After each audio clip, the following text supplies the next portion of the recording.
Appreciate you being here. Yeah, thanks for watching the live stream back. The live stream. There's a certain cadre of people who really enjoy the live content. The people who would even watch it back, a couple thousand maybe. That's a lot of people, actually. It's an incredible amount. It's about the amount of people in our hometown. Yeah, but I would still like to do that. I would still like to have that proven. Yeah. I'm dubious of the population count for Chelsea, Oklahoma. You think so? I don't know, man.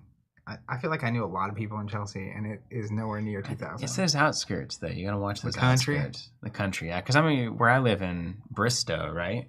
It's like, if you actually went to Bristow, I'm nowhere in your radar. Yeah. Like, I'm like 15 minutes away. And there's like 5 to 8 of us tucked back in there. You would never know we're back there. Those little pockets of all land. sorts of. What's up, Frank? What's going on, Frank? What's going on, Alex? There's 2 people that really enjoy the live stream, I can tell you that. I was going to say, a lot of the names we call out and talk to a lot on these things are the people that enjoy the live streams. Yeah, we're going to be playing some Fab Draft today. We did our Hands Up Draft last week. 2 weeks ago. It was 2 weeks ago. It's been a wild ride. Dang. There was a plague that struck, I guess. Yeah. I stayed out of the office last week to try to not get people sick, but I'm just getting them sick. It happened anyway. I'm just here because I can't stay off the camera. It empowers me. Yeah. Energizes It's you. everything that I want. What's up, Dysphoria?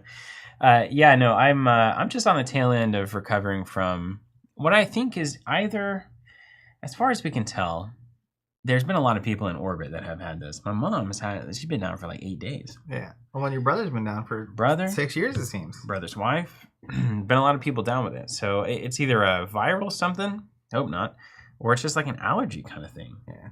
Just got us. Definitely could be. My wife had it worse than me, but like I got it after her and recovered before her, which is strange. Yeah, that's a troubling place to be. I had a weird in the middle, like really low, low energy phase, and I don't know if that was my body just trying to recover or if it was like COVID related or I don't know. It was actually taking you out. I tested negative for all sorts of things. Yeah, me too. I was like, all right, well. And everyone said, the doc said, you're probably not contagious at all. So I was like, all right, at this let's point, do it. Usually you're not. Yeah. Like the tail. All right, so we're going to run the intro, actually. Let's run the intro, and then we'll dive into this old bad boy. Let's see if this works. All right, let's see if we programmed it correctly.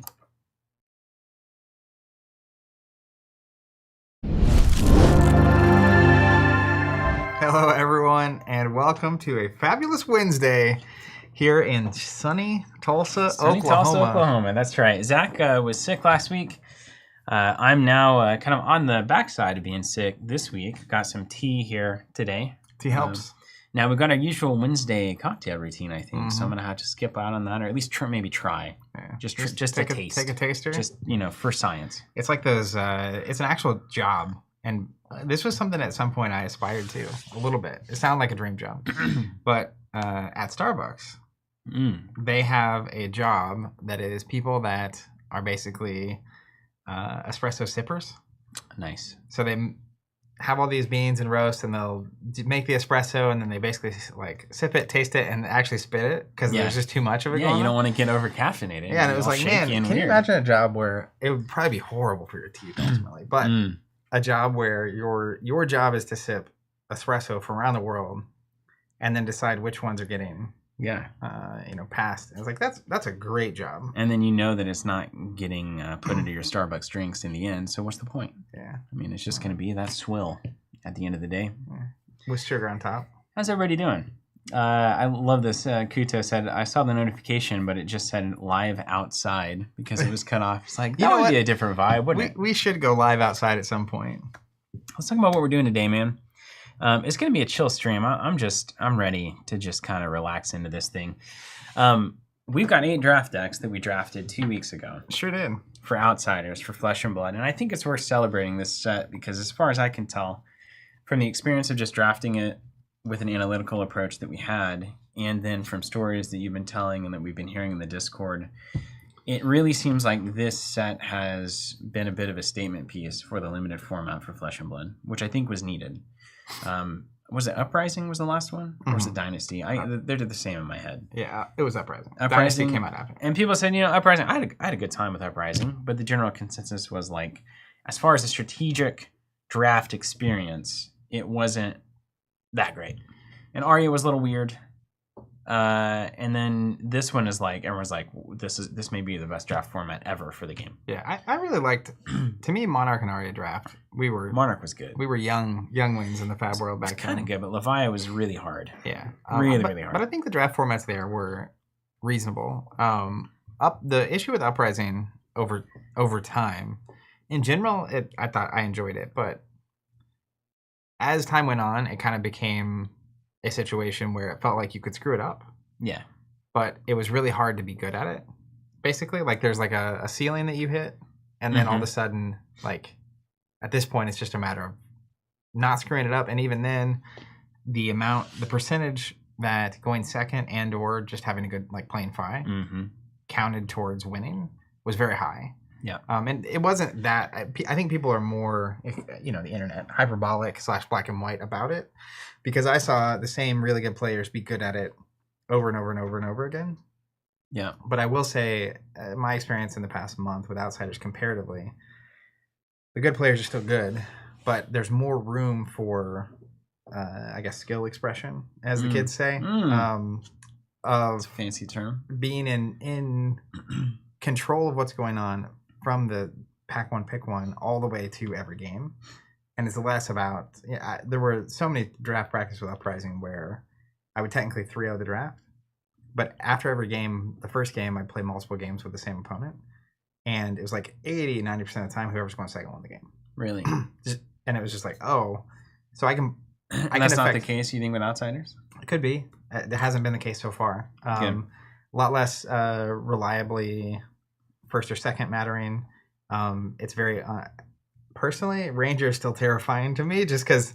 That's kind of good, though. It keeps some people just off the table. Yeah. Right? You just off the seat. I like that. But I've been personally, subjectively, this is my favorite draft experience since all the early days. Like Welcome to Wraith. Even Welcome to Wraith, like we didn't really get to draft a lot because pandemic was happening.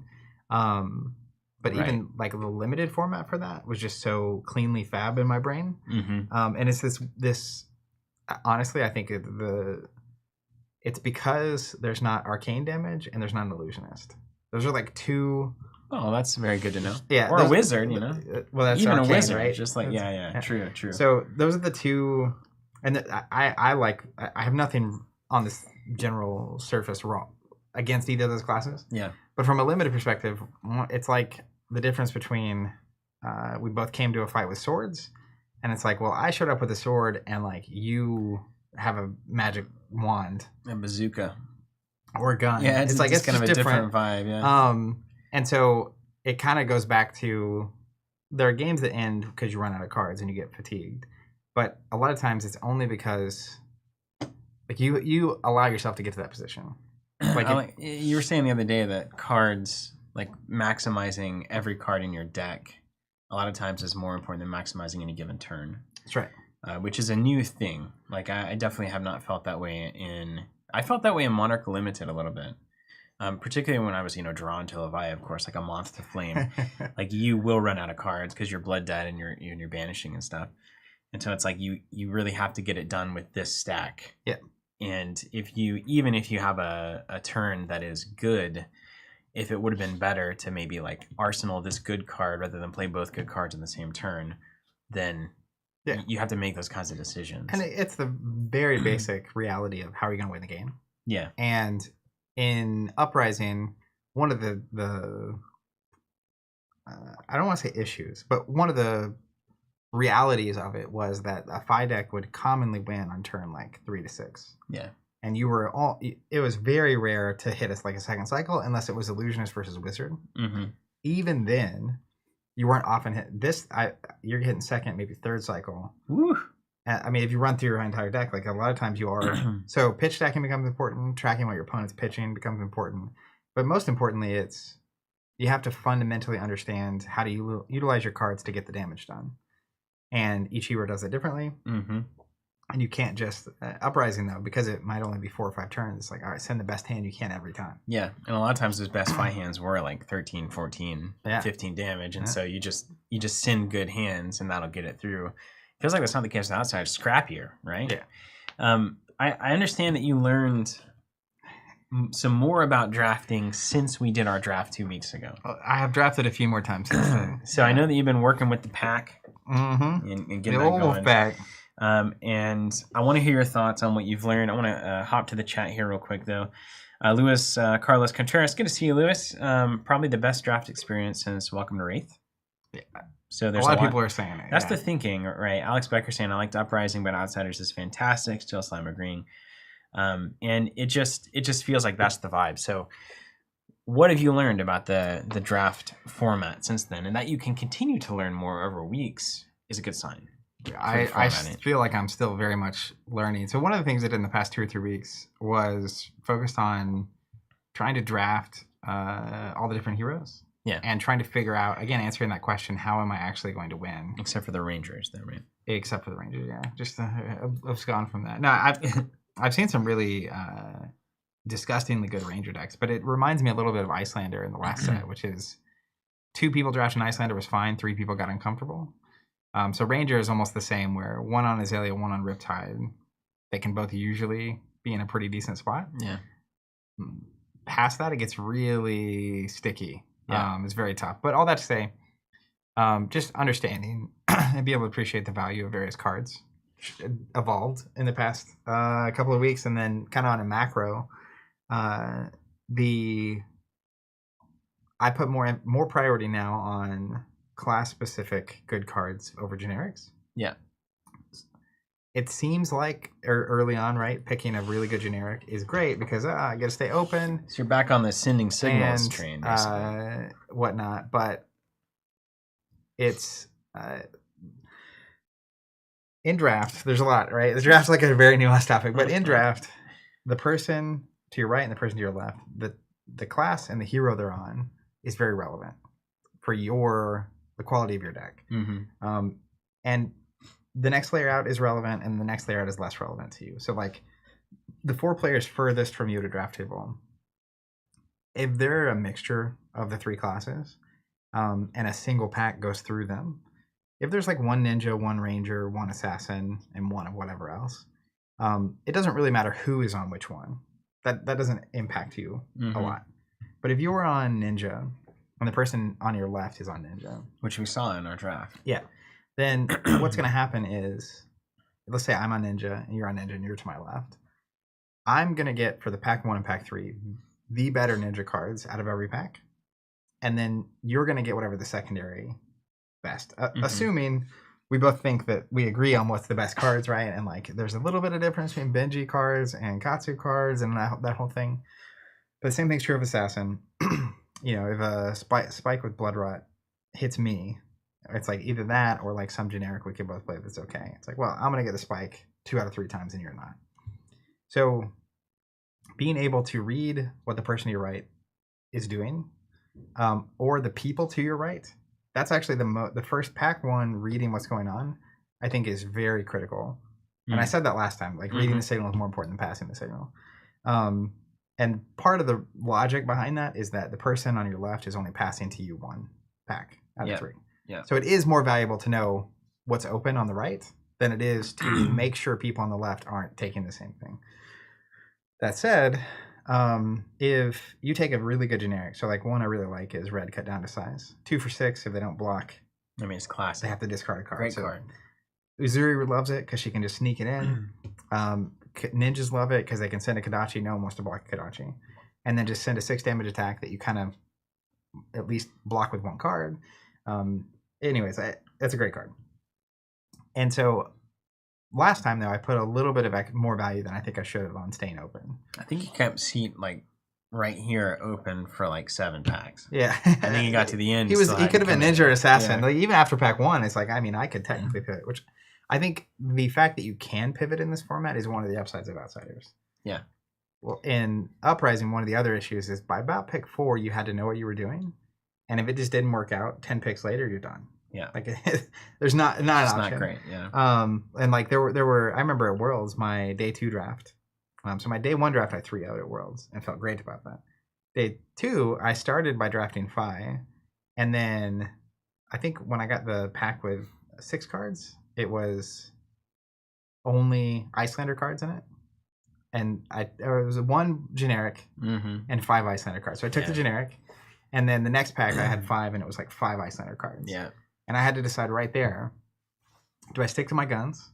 And there's none 5 left, so this is a problem. Yeah. And is Icelander truly just like wide open? Because if she is and I pivot right there, it can be fine. Yeah, and the problem is the next person is going to think the same thing. The next person is going to think the same thing.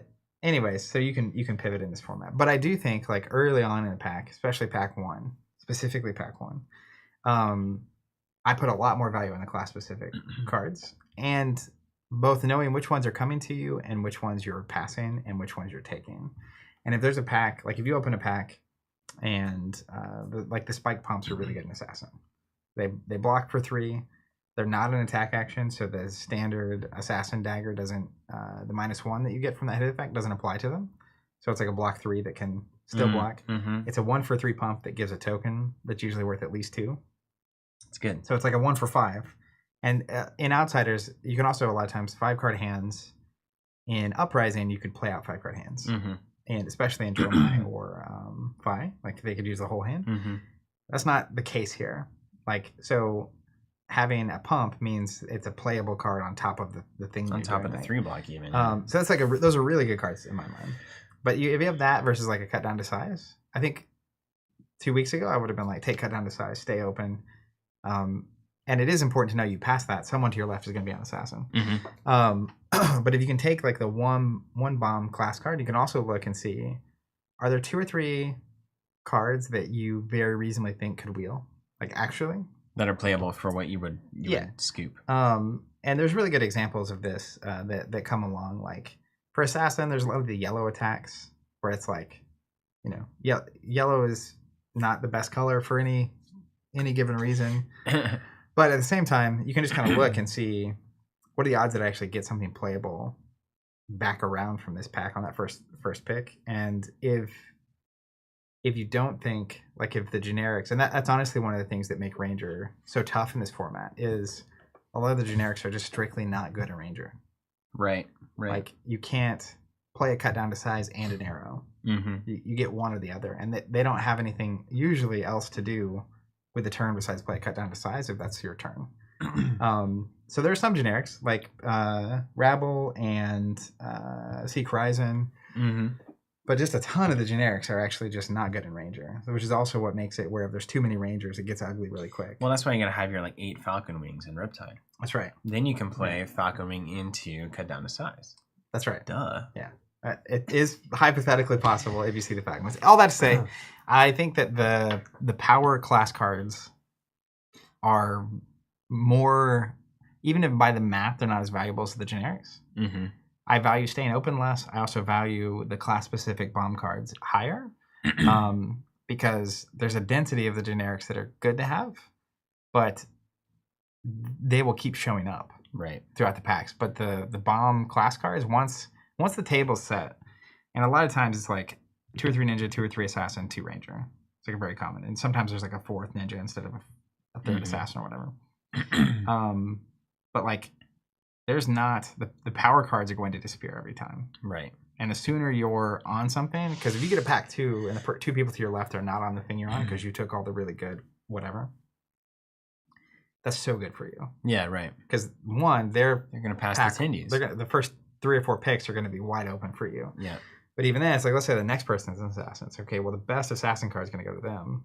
But then if it's like ninja, all of a sudden you're getting like lots of good stuff. So we got to just be good at draft. You got to signal well, you got to read well. And it's a lot going on, but that's why I think everyone loves it, is like all these skills are being reactivated again. Yeah, good. Like, it's not just pick your hero early and hope it goes well. It's not just go second. You can't just force a certain hero. There's different ways to build.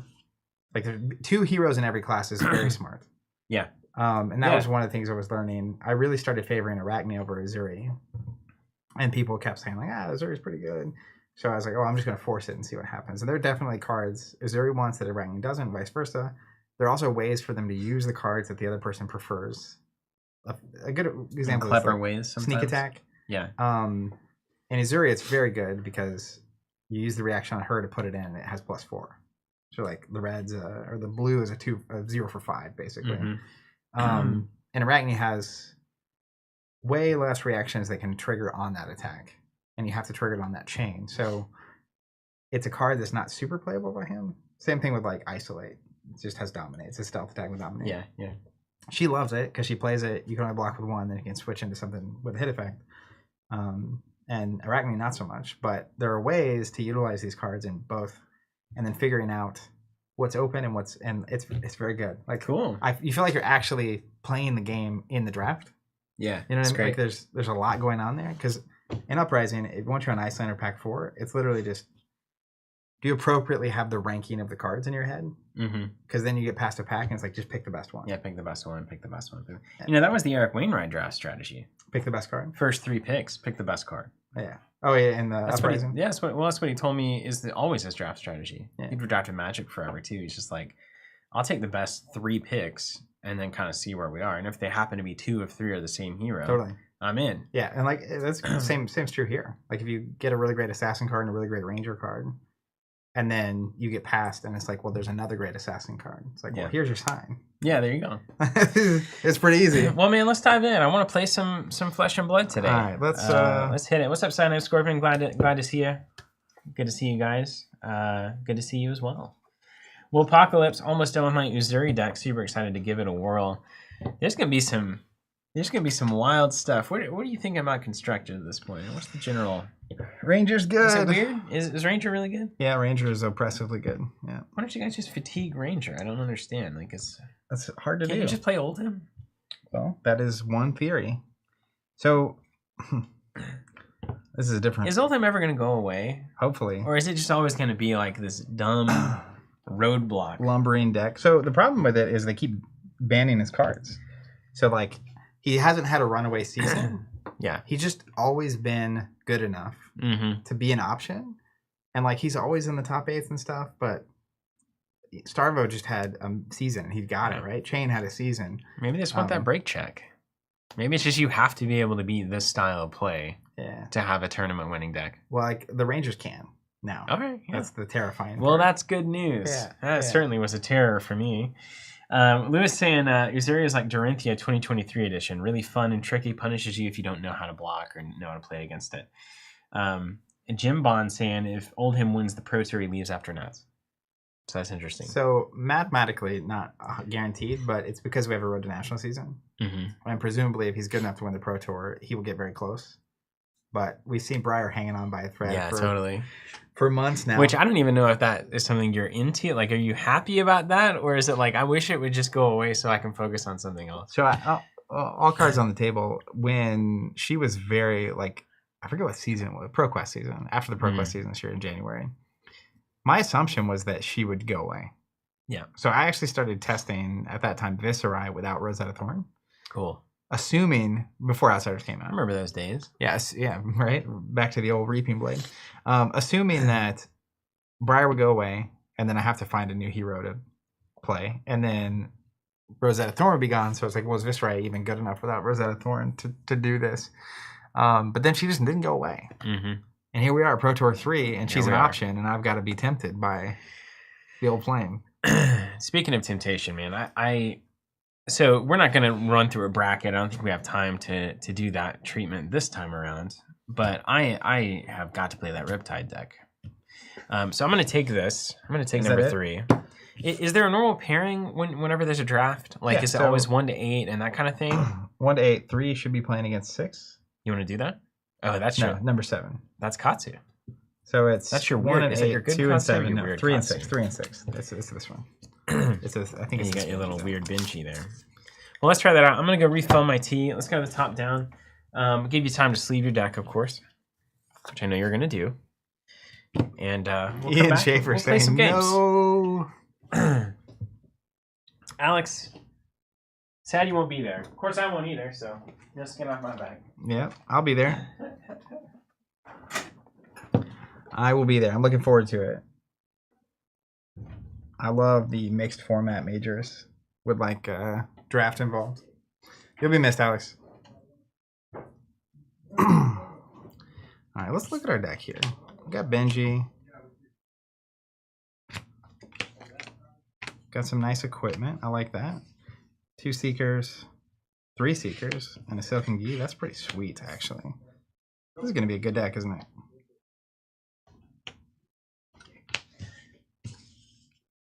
I'm just going to lay it out. 3 blocks are good. 3 blocks are good. Okay. Don't like blue freewheeling renegades or blue spring load over much. Yellow renegades is fine-ish. I like that. 3 blocks are good. 0 cost cards that are blue are good.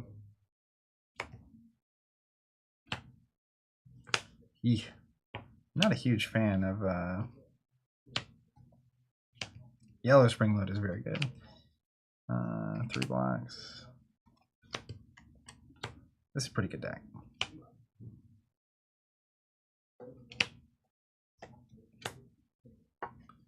Alright, so let's see what cards we're definitely playing here.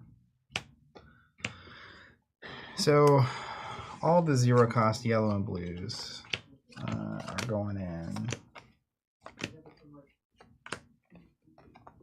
Those are probably in. 0 cost. The reds are all going in. Deadly Duo is fantastic in Benji. Be like water and head jab. Figure it out. Check this out, dude. Since we're live, this is a big moment. What's this? You know what this is? I hope it's a sorcery box. It sure is. No, dog. Look at this, man. That there is what we think. Wow. Some Sorcery Alpha boxes. Well, I have an idea. What's that? Let's go from thinking to knowing. Are you gonna open it? Yeah, man. We can't technically open the boxes, right? We gotta wait to show any cards from them. Yeah, but we can at least see what's in the box. We can at least see what's in the box. Let's take a look. Or it could be Fab. It's from New Zealand. Can you believe 2 of the greatest? It says Eric on Oh, just say Eric Olofsson. I guess that's it. 2 of the greatest games 2 of the greatest card games I think of our time are coming from New Zealand. Sorry, I almost cut you in half. What's up with that? Is it just because they shot Lord of the Rings there, and then that's kind of the something in the water, dude? Made it the thing. I'm super stoked about this. Yeah, one. I was a little nervous it wasn't going to come in. What is this? No, it came in. Oh, this is Beyond. Oh, is this something? This is Beyond. I don't know what's... Hold on, I'm just gonna. I don't think we should open this until we know what it is. But look at this. It's literally a black black box. Yeah, there's. Oh, look at it. It's gorgeous. Oh my gosh. All right, we gotta put this away. Put this away. Gotta play it. Oh my god, what is this? All right, no, can't do it. Put that on. Can't do it. We're gonna get distracted. Yeah, hold on. I gotta be careful too. So I don't. I'm just gonna put this away. Put this away. Put this away. Sure, Robert's freaking out in there. I've got a wild idea. Supervillain, yo, that is wild timing. I got a wild idea. I'm gonna say nothing and let you talk about it or not. I think I'm gonna come in and solo stream Sunday night next week. Next week, April 31st. What are you gonna stream? Because our Sorcery beta. Did you say April 31st? That doesn't exist, does it? Is that like the Ron Swanson March 31st? You know what I'm talking about? Have you seen Parks and Rec? 30 days, has September, April, June. Okay, so 30th of April.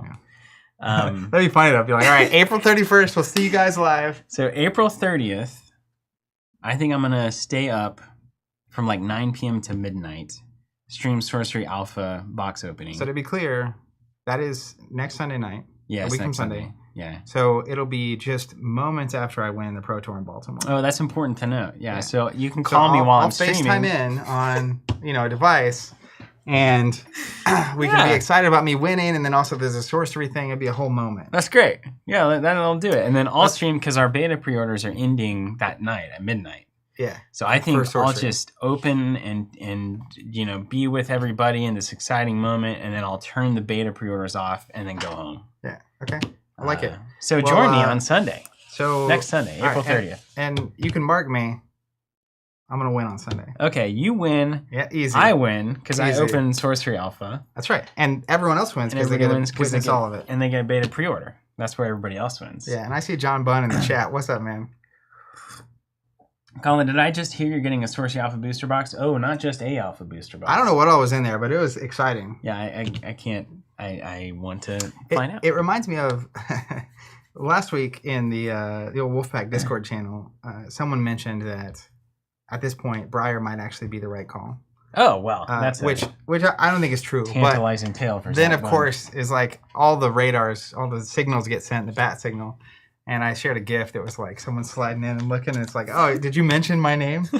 That's what that obsidian sliding in here with this. Did you say sorcery? Okay, let's go. I'm gonna sleeve these cards up because you're playing who? Again, I'm a normal person. Riptide. I'm playing Riptide. Okay. So what do you think about that? And I got to do a review. So we have a sideboard, right? How many cards? You can take 30, but apparently Riptide's supposed to kind of take the whole boat. So because you don't want to run out of opportunity. Riptide. I know this is going to sound crazy. 7, 8, 9, 10, 11. I'll let you count, and then I'll blow your mind. It should all have the same amount of cards, right?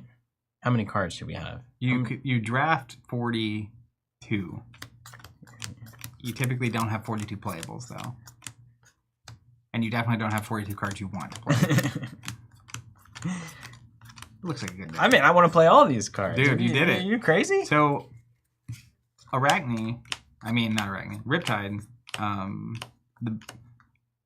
most games I've seen him win typically end when his opponent has 0 cards. So he fatigues them. But he still has to be able to kill them at that point. So you gotta be careful. Right. Because he doesn't have a weapon. So some heroes, if you run your opponent out of cards, and you just win, because if you have a weapon and a blue, you can just keep swinging until they're dead. Right on. So the cards he has left in the end of his deck when he runs his opponent out is very relevant, typically. Right. Okay. So you got to be able to still win. That's fascinating. Zane's saying there's a backstab in there, which is not playable. Yeah, I grabbed it. Yeah, okay. I got it out there. But otherwise, man, these are pretty, absolutely killer. So the only question I have for myself here is whether to run Yellow Peace of Mind. Is that good against who am I playing against? Benji? That seems okay against Benji, right?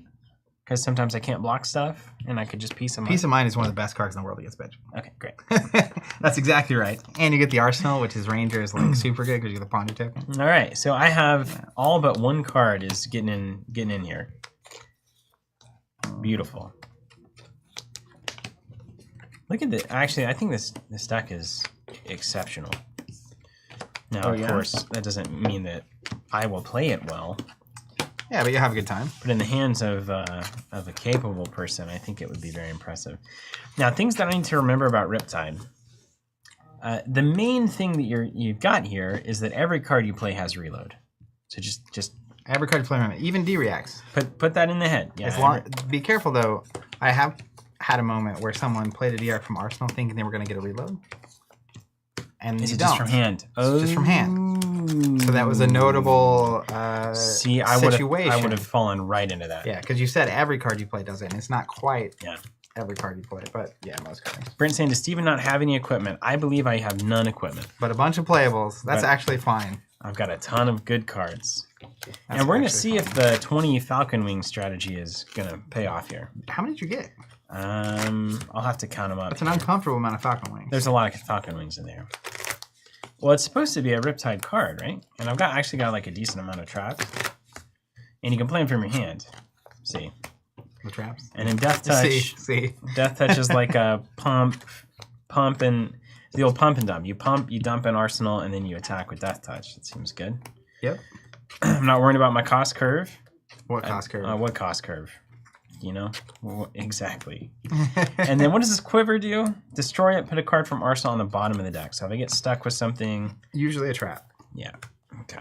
If you get a trap in there, and then I don't do anything, and then you want to be able to actually shoot me, quiver it up. There we go. Okay. Understood. And then Peace of Mind, yellow. Well, let's see how it goes. I'm just excited to be playing Fab. I'm excited to be playing this kind of Fab. Ranger? Well, just, and I have a nice little weird hero that people you would are be into. so over Azalea right now if you were paying attention. Because it's just too good. It's uncomfortable. Yeah. Well, and it's like, I'm really not a control player at all. She's a control hero. Yeah. At least currently. When you get right down to it, man, like winning at a card game is playing control decks.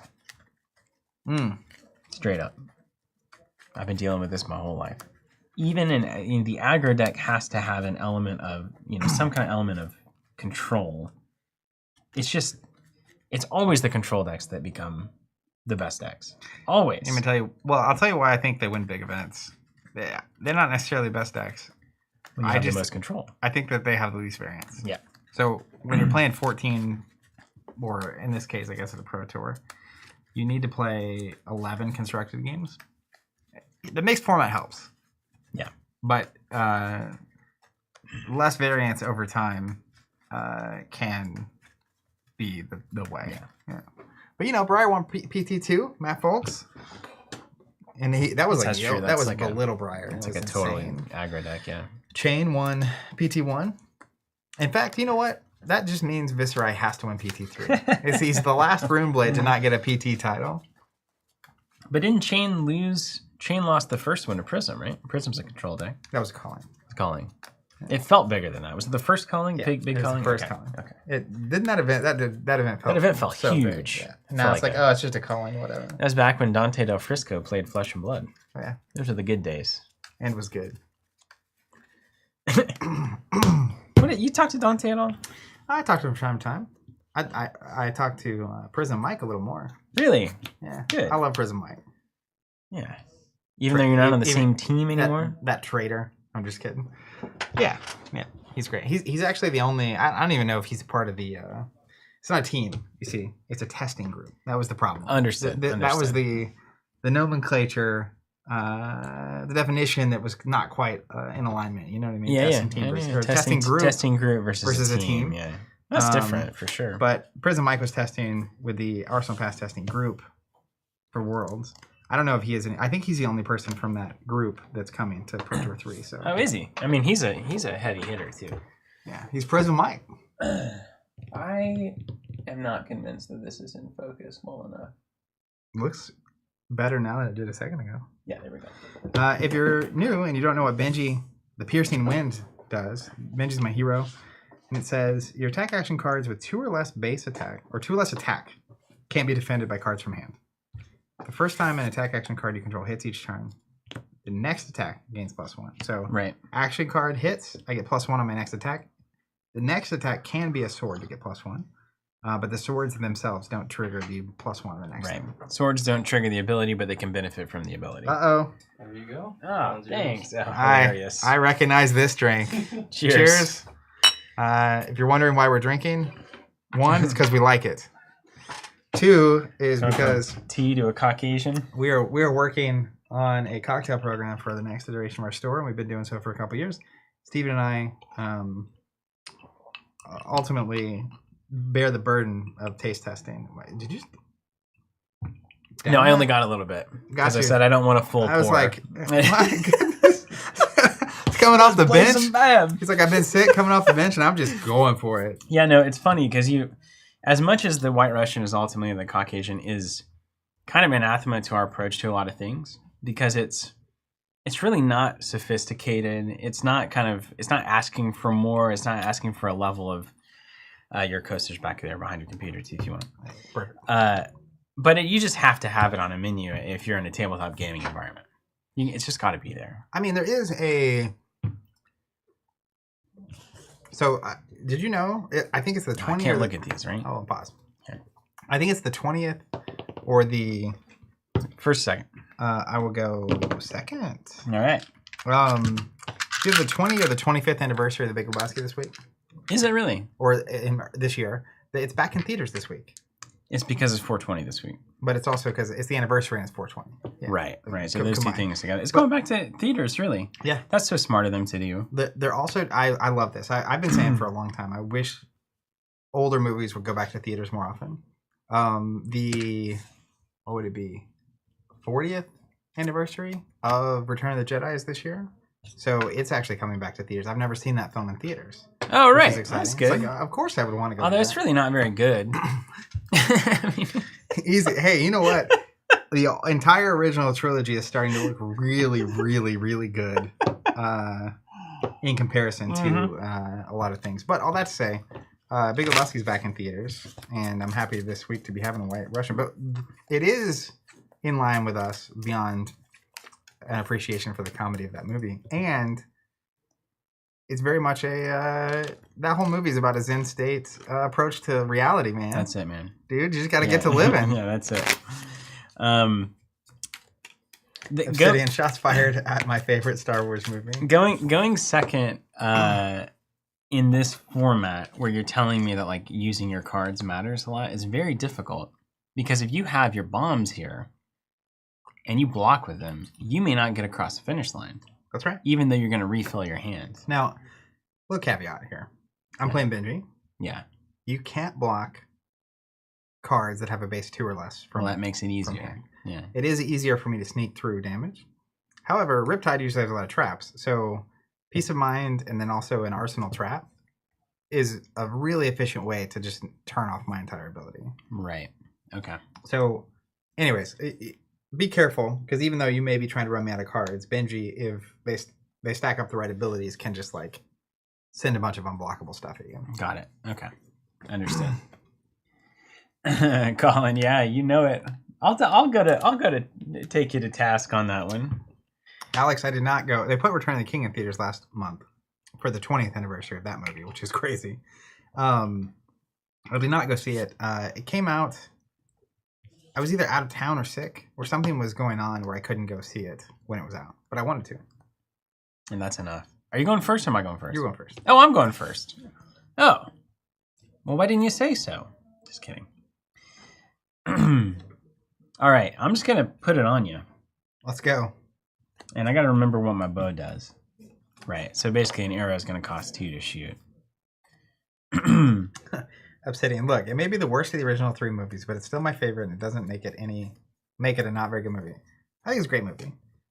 I particularly like the last 45 minutes and the first 25 minutes. Part of the middle's a little. I enjoyed it as a kid. Still, I enjoy it. Questionable. It's a great movie. What's inertia? Oh, it's the can't lose Arsenal and cards in hand at the end of a turn. Oh, that's not very good right now. Okay, that sells me on it. Let's go Ravenous Rabble. I think you have tokens over there on top of your. I think it's right there on top, past your teacup. Back a little. Look where I'm pointing. No, a little further. The cards on top of your stack. Oh, you need those. Oh, yeah, that's right. I thought we were looking for dice. All right, Blood Rot, Frailty, and the other one.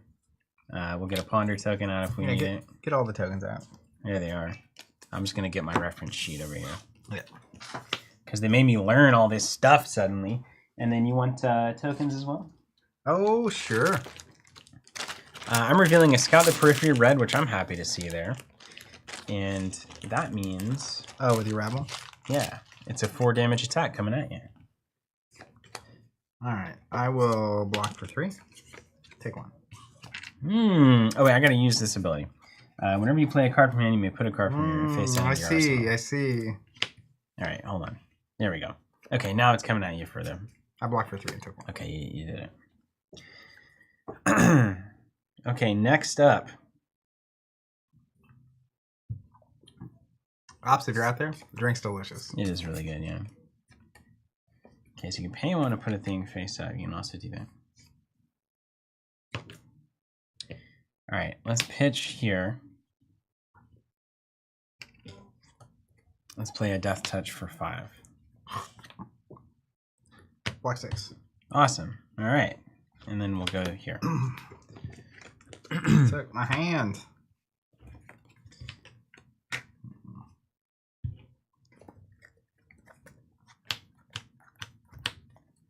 Okay, good. And then I can put Arsenal about to destroy. Okay, so yeah, got it. All right. Let's go Kadachi for 1. You know it, you love it. Someone's saying, yeah, Riptide does start with 19 life. Right on. I just assume. Okay, you're giving that go again. You got 1 floating. What's 1 damage in the grand scheme of things? Certainly not going to waste a card on it. Yeah, it's really not a favorable thing. Take it. Okay. Let's play a Deadly Duo, yellow. So it's a 2 damage attack, which means you can't block it from hand. If it hits, my next attack that costs that has a base of 2 or less gets +2. If it hits, I also trigger Benji's ability, which is +1 to the next thing. So if this hits, the next thing's +3.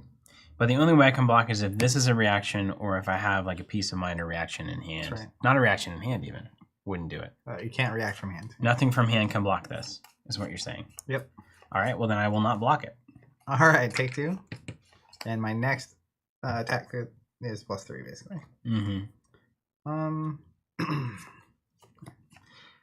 I will play a blue plunge. It's getting +2 from this and +1 from Benji, so it's coming in for 4. Okay, easy. Not a problem, I assure you. Not a problem. And there's no hit effect on this bad boy. Technically there is. My next dagger gets +1, but I don't have any resources. You don't have any money, and you're not going to have an arsenal like a fool. A fool. Okay. Yeah, I can get into this. 1, 2, 3. Look at me. 3, 4, 5. I'll block 3 there. Okay. Take 1. Take 1. Then we'll pass to phase. And it's over to you. Okay. Let's pitch a blue. Activate the Barbed Castaway. Put an arrow card from my hand face up. No. Turn it face up arrow in your arsenal if you do put a name counter on it. That's a once per turn instant. So I gotta wonder if this is worth it. Let's see. Then we have to ask. 5 is 8. Do I want to go 2 here? 8 or 7? No, I'll take the break points, I think. And then let's shoot this bad boy with go again for 3. Because it's got an aim counter on it. Yep. We will block 3. Okay. Then we're gonna scout the periphery. Putting this here. So good. I'm gonna look at the top card of target hero's deck. Now, whose deck matters? I'm gonna see this card. It's not gonna matter at all for me. Let's see what you're doing. To yellow spring load. I'm trying not to see it. Okay. And then Scout's so good in this deck. pay 1 to shoot you for 7. If it hits, I create a frailty token. That ain't no good. I'm just throwing dads at you, man. I'll block 2. Okay. Take 5. All right. And a frailty. I'm too weak. And that's your daggers are bad, right? And my arsenal cards. Oh, well, you don't have any of those, so that's not a problem. Spike Pit Track going to the bottom. Watch out. I got eyes on it. Alright, we're going to play a yellow humble. 5 damage. If it hits, you lose all abilities till the end of next turn. Like all of my abilities? All this. Those are important. Yeah, I'd say. I do declare. All right, so let's look at. I can just play an arrow normally, just 1 to put it in, and then 1 to shoot it. That? I mean, that's crazy.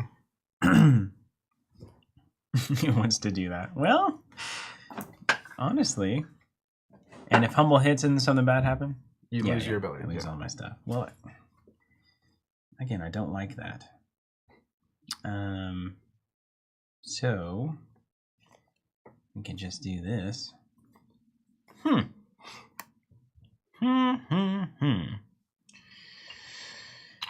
Maybe I don't need my abilities, man.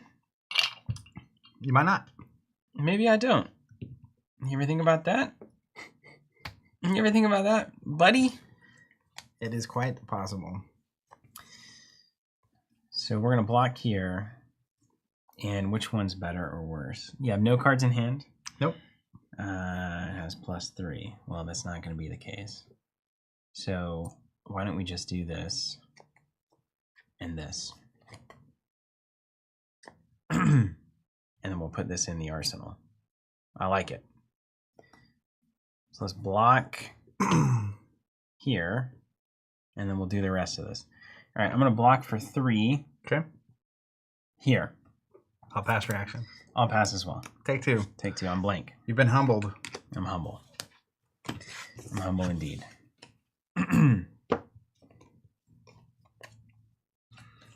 Okay. And then I'll go ahead and activate the Barbed Castaway to put 1 in. And I'll shoot it at you. So 5 at you, and if it hits, it creates a frailty token for you there. That's a little withering shot. Mm-hmm.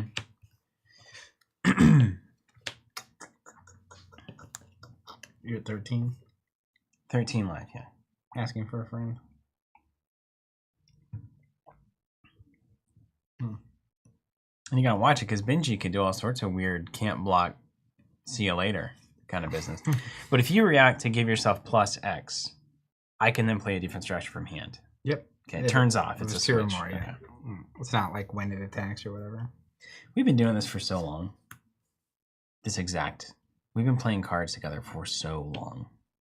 You can feel it. These exact dialogues that we always like, yeah, can you give me the Cliff's notes on this? And it's like, yeah, what does that do? Yeah, we really have. So long. Yeah. We're not young anymore. I'm going to not block. Let's regret this for a minute. All right. I'll Take take 5 5. and take frailty. I got to be okay with that. And then I'll put this I got to here. be okay with that. Okay, we'll go to the next little tango. I'm down to 6, so we're not even going to get to the second pitch tag. But that's okay. Yeah, I guess apparently you got you gave me a frailty, right? You got a frailty. Man, frailty is so good against ninja. Turn off my Kadachis. Alright, we're going to go blue deadly duo. It's coming in for 1. And if it hits, my next attack that has a base attack of 2 or less gets +2. Well, I can't block it. Well, you can't from hand, no? So given that, I'm going to take 1. Yep. Go to 2 there. So that triggers and Benji triggers. So Benji's my next attack. This is my next attack with 2 or less base. So I'm going to play a red spinning wheel kick. It's going to get +1 from Benji. It's coming in for a 5. This doesn't affect it because it's a 4 base. Right. So it's just a 5er.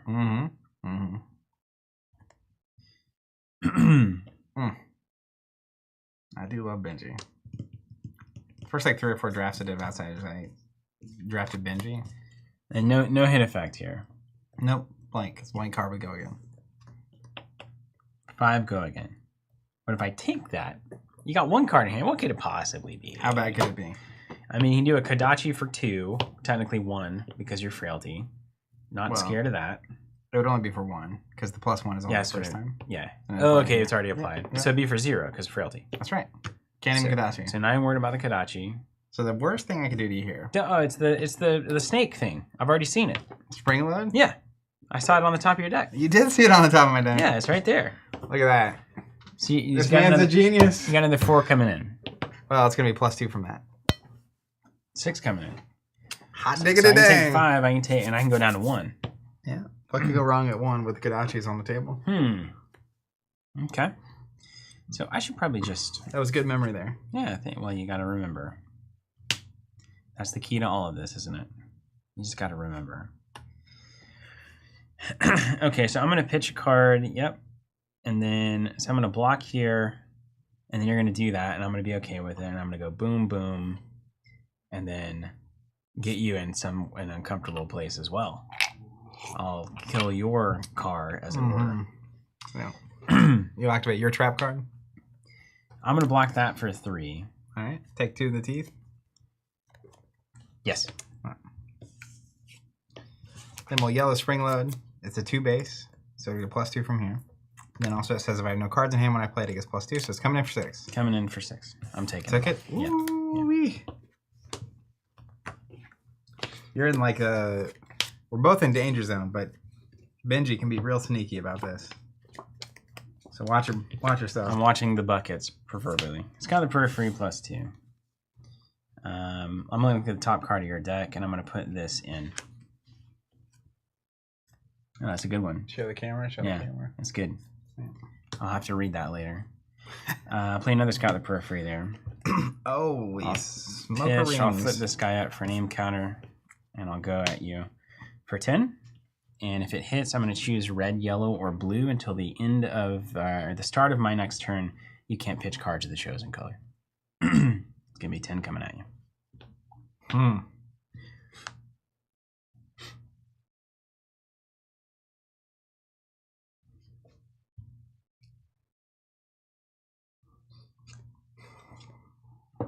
question is, do I call blue or yellow if it hits? Because if I call it right and you can't swing the Kodachis at all, we're in the money here. I kind of gotta be in the money at this point on that. So I have a really fascinating decision point. I'm not gonna do it. You want me to close my cover my ears? If I'll walk it out in a second. If you, I'm gonna block. Okay. With all my cards. Great. But if you hit, what color would you call? Man, we're looking at it over here. I remember in the draft thinking, there's not a lot of blue zeros coming around. Yeah. But there's one of them right there you got. Well, I think you'll think I'll call blue. So I think I would call yellow. So if I blocked with 2 cards. I'd have to see what the cards were, too. If it was a yellow and a blue. If you're blocking with a yellow and a blue, now that is fascinating.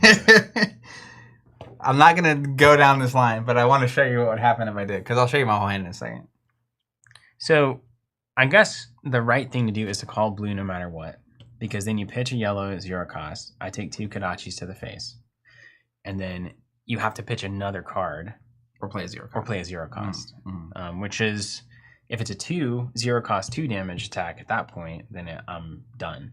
So I probably have to block 1 Kodachi. And then, I don't know. But it's worse if it's a blue in your hand. Because I have a floating resource. Because then you have 1 that you can spend 1 on some of these. Like a 1 for 4. Spring loads and stuff. Yeah. So, here's what I will do. I'm going to block 2. 3, 4, 5, 6, 7. Mm-hmm. And I'm going to pitch a blue and use all 3 of my Seekers.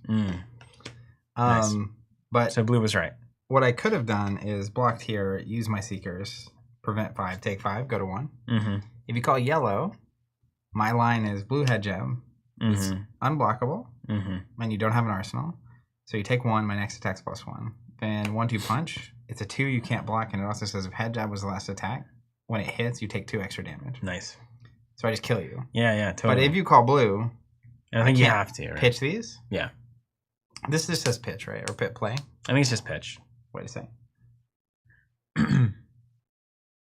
Pitch cards. So that's what I should do anyway. Yeah, you could just play those. Well, I thought I couldn't play them either. I was like, so if I keep these 2 cards and you name blue, I just have to pass. But that's not true. So no, don't you just do 4 like unpreventable? Yeah. Wow. So I'm gonna block 2. That's amazing. Let's do it again. I'm gonna block 3, and then you might have something in your hand. Like you might get the piece of mind. Okay, right. The one-off piece of mind. Yeah. And then I'll go down to 1. Yeah. That's good to know. So the barbed undertail, you don't see that a lot because it's a majestic, right? Mm-hmm. Is pitch specifically.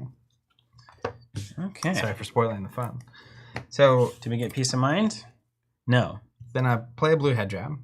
But these traps, if I could just play them. Nothing 2 or less I can block? That's right. From hand. That's garbo, man. So you just take 1 if you don't have anything to do. Yeah, take 1. Yeah, and then I would 1-2 punch, which comes in for 2. Mm-hmm. That you can't block, and then also it says when it hits, if this was head jab, it does 2 extra. All right, that's it. Boom. All right, so that's good to know. I probably should have blocked that out last time. Not gone so hard on the... I mean, me having that particular blue-blue combo, because if I don't have the blue second, the follow-up, it actually goes to 3 because of Benji. Mm-hmm. But I have a little trick. The Silken Gi makes something -1 in my resource and -1 power. Mm-hmm. So I can turn even the yellows into the a 2 that you can't block. Yeah. That's fascinating, really. Yeah. Benji can oftentimes, when you're in the 4 to 8 range, there are hands that your only outs are a D-React from Arsenal or a Piece of Mind. And the Seeker's Equipment helps too when you're playing against Benji. So if you had 2 of these, you could just pay to prevent tons of damage. Yeah, totally. So lack of equipment is a problem against Benji in a pretty big way. Yeah, but you should be most of the time fine. You want to get a D-React in Arsenal. Yeah. And you'll stop so much value. All right, let's try it again. Let's do those things. Steve Boyd, random. Will Team Covenant try out Disney's Orcana, or is it too mainstream? I mean, I want to try it out. Yeah, I want to see what it's about. I don't know that we'll go beyond that, but we'll definitely try it. I mean, the reality is everybody's going to be dying to stock that product, and all the mass market retailers are going to want to stock it. It's going to be everywhere. So, a retailer like us, it makes really no sense for us to stock it. Mark me. Can't provide value there. I think distribution for that game through retail is going to be tragic. Yeah. It will be devastating that first. People pre-ordering through their local store thinking they're going to get it, and then not. But that's been the case for anything that's hot. It falls apart. It's hot in here, right? Yeah, sure. Or you're just feeling the Riptide. You feeling that Riptide magic. I'm actually not hot at all. It's like a... You know those things... You probably don't. I'm going to back off there. I look at my hand every time I draw it. I know I'm not supposed to. You want me to go first this time? Sure. One thing I will say, it's very productive to play more than one game. Because you might look at that and be like, oh, like Benji's so good. Mm-hmm. Sometimes it's just the way the cards stack out. Sometimes it's who's going first or second. Like, it is worth... When you're testing, I highly recommend 3 or 4 games in the same thing. You learn a bunch, too. Because you can start, like even there, like, now you know a little bit more about how Benji can get you. Yeah, I've never played Blitz, really. So, like, this is my first time playing against Benji ever. For sure. Okay. Thank you, Will.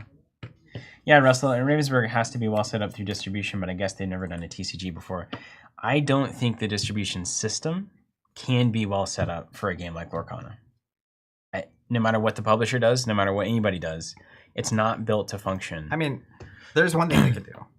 They could lock in pre-orders. Well, no. 6 months at a time. Even now, it could do that. Yeah, but the thing that they could do is way overprint the product.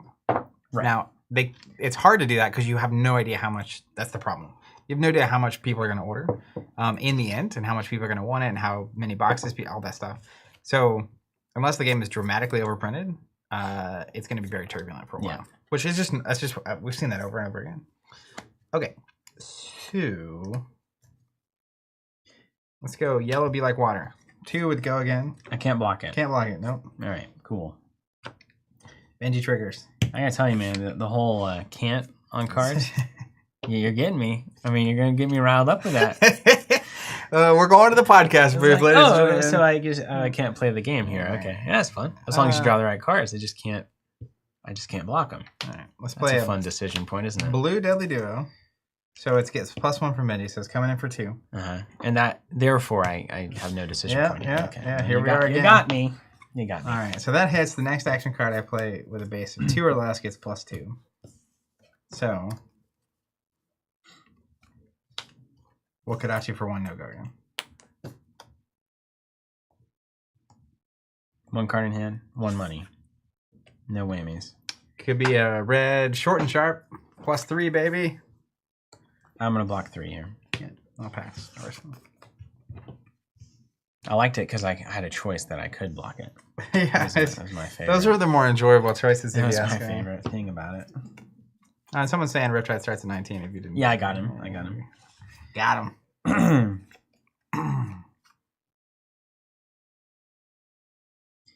Okay. Well, I see the problem. Definitely see the problem here. I'm not going to be able to play this hand out. But I couldn't have blocked more. Yeah, you would have had a 4-card hand either way, even if you had blocked. Yeah, true. Totally true. All right, we're just going to do a pump and dump here. In and Anya, Widowmaker for 4. It's going to be 7 if you don't block with 2. And an Anya. Oh, count down ya. We'll block 4. Okay. Throw this in the arsenal. Pass it back to you. Hold 1 card like a total chump. Oakley dokley. Harmonized Kadachi coming in for 1 with go again. You know it, you love it. You're gonna do that again, aren't you? Nah, dog. You're gonna spend it on a thing. I don't know, man. That's pretty juicy. What does this card say? What does the card say? You got a card in arsenal. You got 1 floating. Presumably could be a 4 here. I don't know the lines well enough. Is it? I'm just gonna go with my gut here. So go with my gut. Hold on a second. I want to say there's a single 4 damage go again card. You saw it last game in this deck, and it's called Spinning Blue Kick. Right.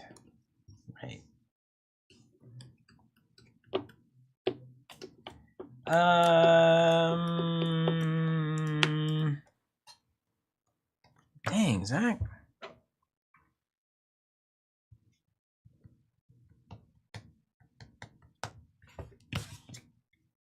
All right. I'm gonna do it actually. I'm gonna Frailty Tribe here. Ooh, perfect. This is so great. Yeah. Because I have a card here too. Yeah, that's what I'm thinking. So it's like a 0 for 3. Yeah. Plus you take a damage. Yeah, because it triggers. Right. Yeah, this is 0 for 4. Which, in Fab Math, is what we're trying for. It's pretty good, but I think I could have got better. That's probably the peak of that card. Maybe not, yeah. Maybe not. So unless I start with a card from hand that has Go Again, with the intent of Kadaching and playing an Arsenal card that turn. Then you can block 3 on the card from hand and then also get the -3. Yeah. But that does not happen. Okay. So just take it. It could happen. It just won't. It will not happen when I'm playing. Just take it. Okay. Red spinning will kick for 4 with Go Again. All right. Let's throw this guy in there. Block for 3, take 1. Okay. Benji triggers. And then we will... So it's going to cancel out the Frailty, basically. Yep. So coming in for 2. Frailty's kind of helpful for you there. Sorta. I won't block, because I can't. So I think a lot of... It's easy to get caught up in the trying to make it unblockable with Benji situation. But at the same time, like, would I still have rather that been a 4 damage attack? Yes. Yes, I would have. Russell, you're so right. Yeah, I did forget this was an instant. So I could put a card in on your first turn. Yeah, there it is. I'm not a Lexi player, so I haven't thought through that. Yeah, my goodness. A bow that's instant speed? What is this madness? All right, we'll do a Withering Shot, and we'll shoot it at you. What's that give me? It's 5, and if it hits, it's a Frailty. Kind of cramped my style, dude. Yeah, well. And like missing that instant on your first turn can be the end of the. I mean, that's the game. For these. That's a lot of value. Yeah. Because that was 2 cards you could have filtered and had an arsenal going into your first and turn. one of them had Go Again. Yeah. So yeah, that's big. We'll have to run it back. Let's block 2, take 3. All right. Throw this in the arsenal here. And Frailty is the name of the game? Yeah, that's right.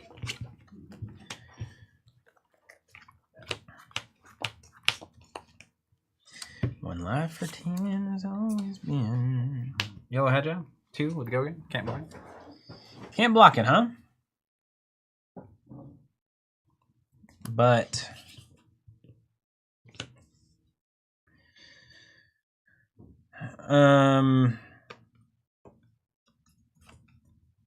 okay. Hey. Okay. And if it hits, you give it. It's a +1 there. Yep. Did I waste a piece of mind on this?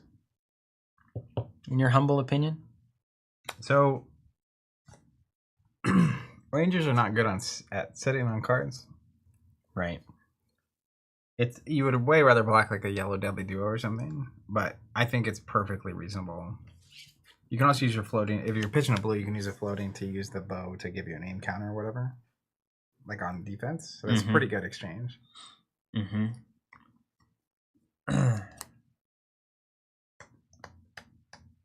Yeah, it's a good point. That's a really good point. Okay, cool. Galactus. Hey, these drinks are great. These drinks are great. Man, this is it's pretty hard. This game is pretty hard. Welcome to Fab, baby. These death touches, I have no way to get them in my arsenal next turn. I've got 2 death touches in hand. That's a problem. But nothing like, because if I play this era, it doesn't trigger Riptide. So I got to play a card from hand.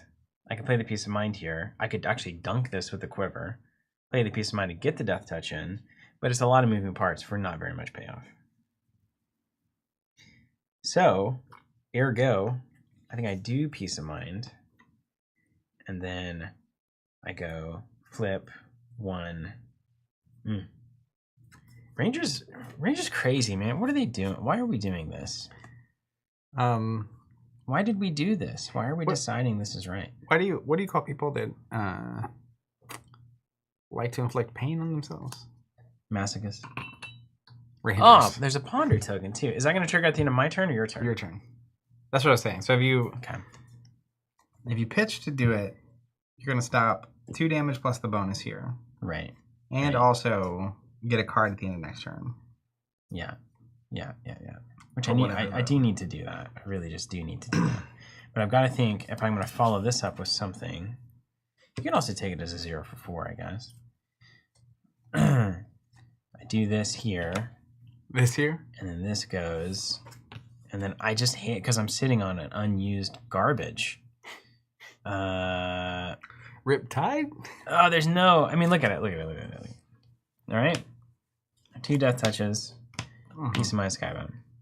This is a red Falcon shot down here. Falcon wing, rather. Falcon. So if I pitch the blue, play Piece of Mind, flip this up with a name counter, I send 0 for 4, go again next turn, and can't do anything with these cards. Okay. All right, we're hip with that? Yeah, I think what you probably do is pitch here, get a Ponder token. Your turn comes, send the Falcon Wing, load the Skybound shot, shoot the Skybound shot, get a Ponder token, put a card in Arsenal.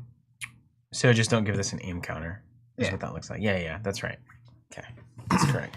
I was thinking this would have to be 1 to shoot, but it doesn't because you don't have to give it the aim counter. That's right. I'm over here thinking the aim counter gives it go again. Okay, let's do Piece of Mind here. Yeah, that's good. You get yourself on. Ponder. Ponder wander. All right. Okay. I will play a blue head jab for 1. Take it. Boom. Benji triggers. We're going to play a 1-2 punch for 4. And if head jab was the last attack of this combat chain, when it hits, deal 2 damage. All right, so I think... And this is very blockable. I'll just block it. That's what I'm going to do. I'll block it for 5. Yep. And then... my turn, I'll just send an arrow for 3. And then I'll get a YOLO Ponder. Take 3. Which is fine. Because you also have your quiver. Yeah, the worst case solid scenario. card there.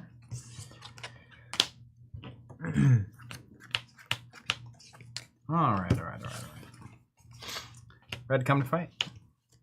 Oh, going big. Actually, sorry, back that. Okay, not going Let's go big. yellow deadly duo. 2. If it hits, the next thing that I play with a base of 2 or less gets +2. And just to be clear, I can't block that, right? It's not even a decision. You can't block it from okay, hand. Yeah. Cool. Take 2. Trigger Benji, trigger the effect. All right, now we're going to do the smart thing. We're going to play red come. He's going to play a big thing. And then we're going to play another deadly duo. Gets +3 from come to fight, +2 from this, +1 from this. So it's coming in for 9. Just a 9 damage attack. Just a 9 damage attack. A deadly duo for 9. It's a pretty sweet. And it's just damage. It's just damage. Okay. Technically a hit effect, but I don't have any cards in hand, so it doesn't matter. And if I'm going to do this, it's just going to cost me 1, basically. Okay. So I can just send that back. We could defend. We could just defend. Yep. Good old-fashioned fab. We could defend here. Okay. This actually feels much better. Let's defend 6. Okay. And then take 3. You got it. And then coming back at you, I'll pitch the Skybound shot to play Aspire Sniping for 5. Put or turn face up in Arsenal, which it was not. I guess it was at some point. No, it's got to be face up the whole time.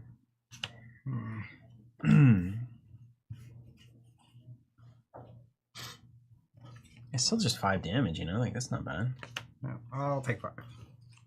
You seen the movie Whiplash? About the drummer? No. You need to see it. As a jazz band person, you'll really appreciate it. I just typed in Fab TCG Whiplash movie. That's not going to get me there. I was enthralled by it last night. Interesting. For 2014.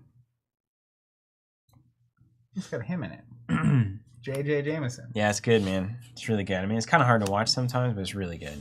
It's not like hard to watch, like gross or anything. Just difficult. It's difficult, but the payoff's there.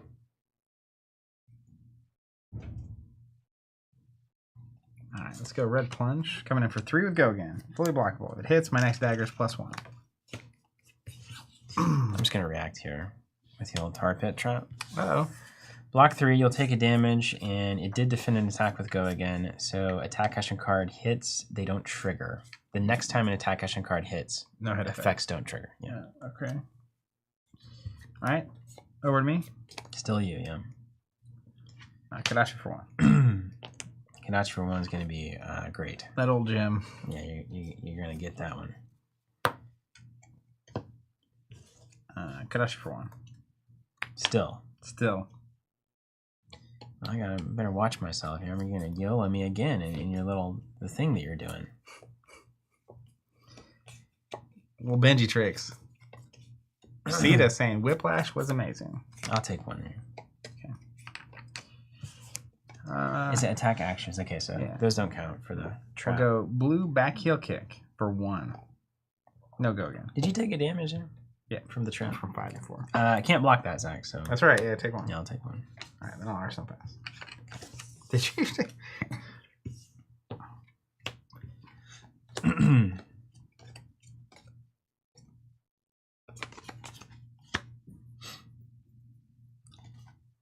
Okay. Do.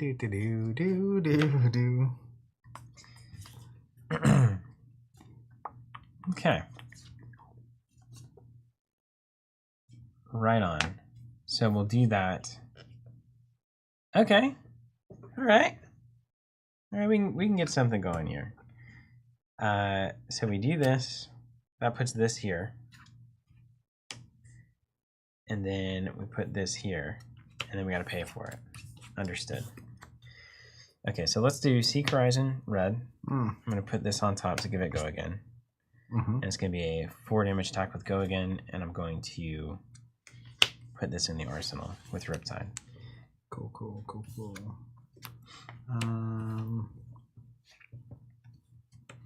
Block 3, take 1. And then I'll pitch here, flip this up for an aim counter, and then swing at you for 5 with a frailty on the line. Block 5. You got it. We're in the end game now. Yeah. Unfortunately, it's not where Riptide wants to be here. It's not where he shines. Alright, let's go Kadachi for 1 with go again. You got the 0 there, and then you got him. Okay. Alright. So I think I have to block these things, don't I? Is there any way to play anything from my hand right now? A D-react. Yeah.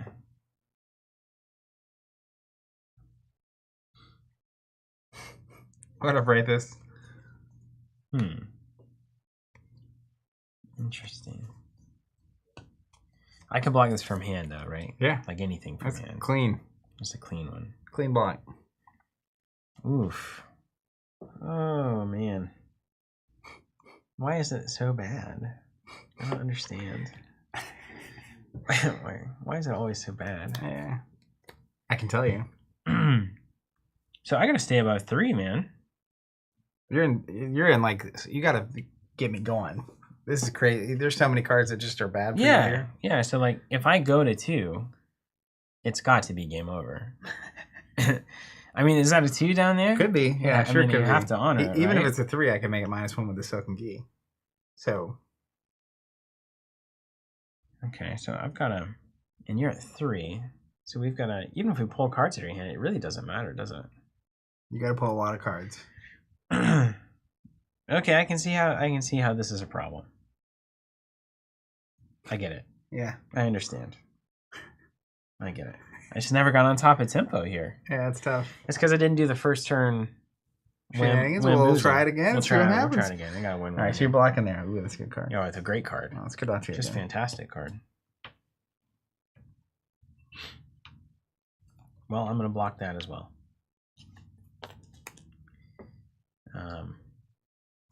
With the Scout of the Periphery right there. Ooh. Yeah, these would have been great together. Just bomb.com. Yeah. All right, we'll pass. All right. I'll just say it's a good thing you respected.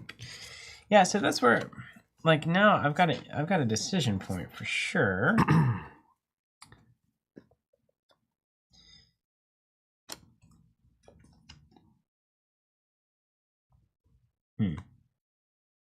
I can send 3 at you and get 1 card out of hand, but honestly I don't think it matters. I think I would rather not do that and have a card in Arsenal to potentially block what you're doing as a dream. Arsenal cards are good. Yeah. But it just won't matter, man.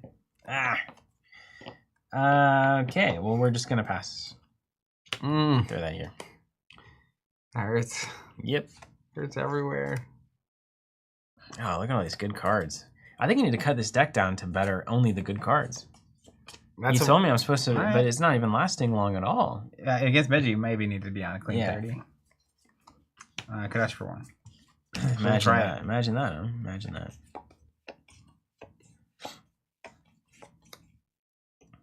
Well, we're kind of in the same problem, aren't we? It's an eternal one. Yeah. Can't stop, won't stop.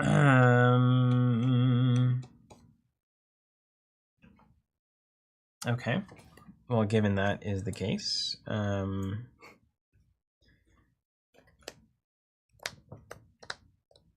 only got 1 other, you're going to swing it again, and that's fine. All right, block that. Okay. Let's Silken Geek. Twin Twisters is 0 cost, -1, so it's a 0, but I'll use this ability to give myself +1. All right, so what does that mean? Coming 8 for 1 with Go again. Okay. 1 with Go again. And then you're going to get your little Benji thing. A little Benji thing. That's the instant thing. Yeah. Okay. Right. -1, you're giving it +1, and then you're going to have some little combo thing going on or something. I don't know, man. I can just block all these cards. No hit effect on it. The only hit effect would be the +1 from this. Which might actually be good for me. Yeah, could be. Sure. I'll take it. Okay. We'll go head jab for 2. Okay. We'll use this here little trap there. Spike pit. Get spike pitted. You haven't used a reaction. So it doesn't matter. Okay. Alright. I will allow it. Don't have another 2, please. I can't believe you can't even. If it'd be one thing if I could throw an Arsenal and then put another one in Arsenal, that'd be really cool. Yeah, I mean you can do that on like a Dominate Azalea Arrow. You can direct from hand to put a direct in Arsenal, to direct from Arsenal. Yeah, but in this scenario, in Benji, it's just not good. Yeah, so 1-2 punch for 2. You got me. Nothing. All right, I'm gonna try it again. I'm gonna cut this deck down. How many cards we got here? Almost died. I'd love to see you just tank it. My foot was caught like on my seat. 4, 5, 6, 7, 8, 9, 10. Steel's Line, what are you saying? What are you saying there? Is that crazy?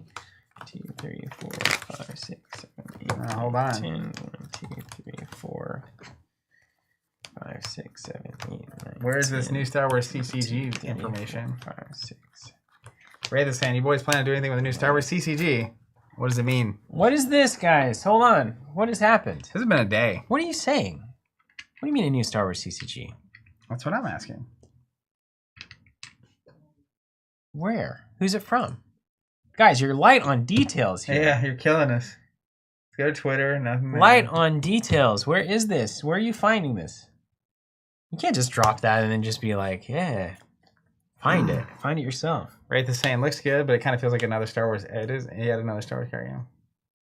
Yeah. Wraith is saying, yeah. So he says, it's just the deck builder. I think it's just the deck builder. Oh, okay.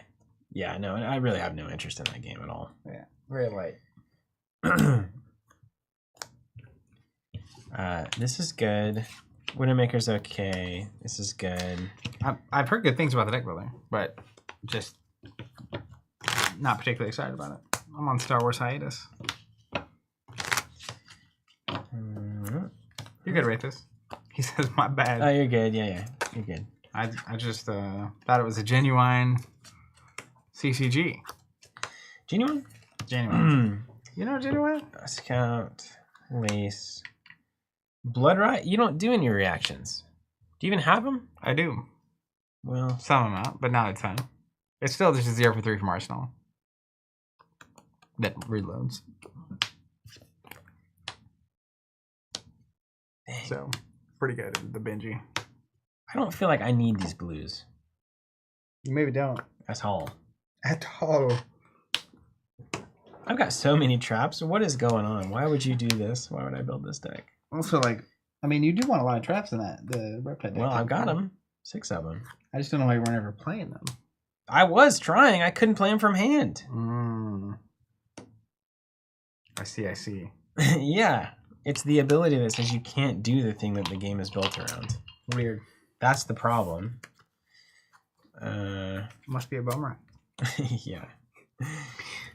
All right, let's cut it down here. See how this does. How many blues is enough? That's 9. How many yellows you got? 10. I've got like 10 to 11 resource cards, right? That's at least 1 per hand. I think you're fine. Well, because a lot of times you don't pay to reload. So you just need a resource to shoot an arrow? Yeah, right. Okay, let's cut them. All right, let's do it again. Let's go, Riptide training. You want first or second? Roll for it. It's even. I'll go second. Okay. No, wait, second against Benji seems bad. Can be. I'll go first. Okay.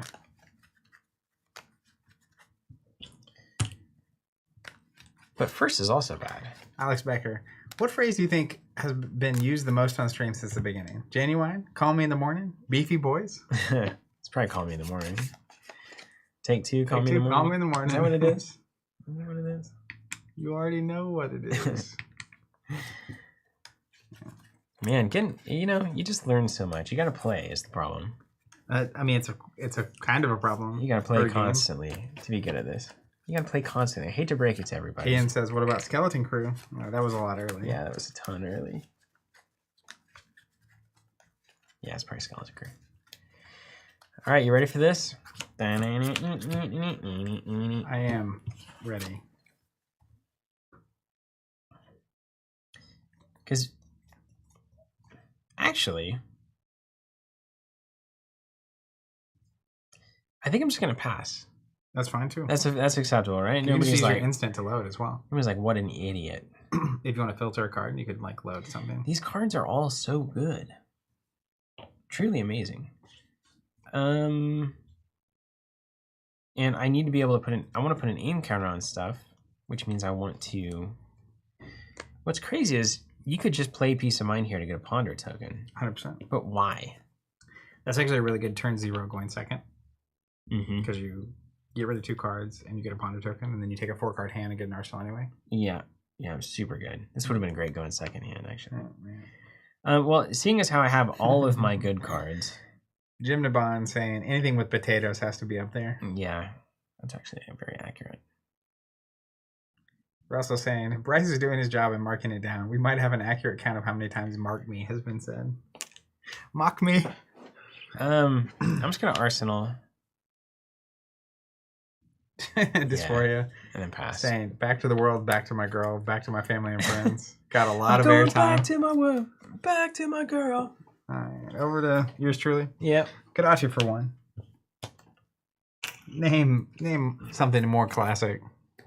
Take it. Kadachi for one. Taking that one too. Let's go recoil for 2. No go again. Can't block it, won't block it. I can't stop, won't stop. Over to you. He didn't use his whole hand. Come on now.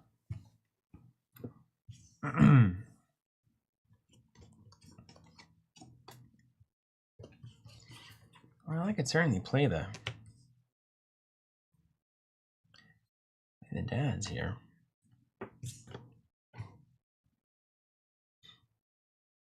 But we could also not do that. The dads. Alex says Rosetta for 2 and 2. That was said a lot. It's accurate. Yeah. About 6 to 10 times per game. All right, let's go Rabble. Every Tuesday, 3 or 4 games. I'm gonna guess it was Rabble for 4. That was said 1,000 times on the stream so far. Take 4. Oh, he likes his hand. That's good for me. What do we see on the top of your deck? We saw Lace with Inertia. Okay. It's fine. Let's do Lace with Frailty, Scout, and coming in with a Falcon Wing for 9. With the Frailty attached. That's right. Could make it 10, but I want the Arsenal card more than I want that.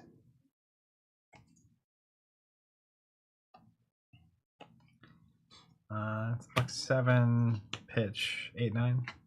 You got it. I'm gonna opt twice technically. Leave that on top. Why was 6 scared of 7? 7, 8, 9. I thought you really didn't know it. I was like, he's not saying it. Does he not know that? Does he not know the trick? Let's go red back heel kick for 3. Got him. Yeah, I grew up with Tim. Yeah, it's true. Yeah, I forget that. The dad joke machine. What do you call a cow with no legs? Ground beef. It goes on and on. As you do, yeah. Well, as you do. What do you call a cow with 2 legs? It's lean beef. You see? There's a whole series there. Yeah, about cow legs. Sure is in there. Okay, actually, you know what? Wow. It's just weird, man. Okay. Have you played any reactions or anything? Still haven't? Dang. Just attack him for 3. So if I do this, which is a normal thing, I've got this just not what you want. You want to play that is what you want to do. That's what you want to do. Yeah. Okay, understood. I see it now. Pitch here, Peace of Mind for 3 prevention and a ponder. You got it. And when I play that, I'll play this too to be cool. And then I'll Lace with Inertia, pitch to flip up, and aim counter, and come at you for 7 with Inertia, Falcon Wing there. How many? 7. Yikes. Got And the ponder, inertia. ponder coming through you. Let's block 4, take 3. Okay. You get an Inertia token. Wraith is saying, I know you plan on checking out the Magic the Gathering Lord of the Rings set. Did you pre-order anything? The set will be modern legal, so it's very pricey, unfortunately. I've not pre-ordered anything yet. We'll see how that goes. Apparently, pre-orders aren't worth anything, is the reason I haven't. Because you can't, like... No one knows how much they're getting. You might get it, you might not. It's like, okay, fine. I'll just quit. Harmonize Kadachi for 1. We don't block that. Yeah. Humble for 5. Okay. And then I lose all my text if that hits. Does my text matter? In this case, no. It does not. So we'll go here. Alex Becker making a nomination of why are we doing this during Marvel Champions Heroic streams. Okay. Well, I mean, this all seems good.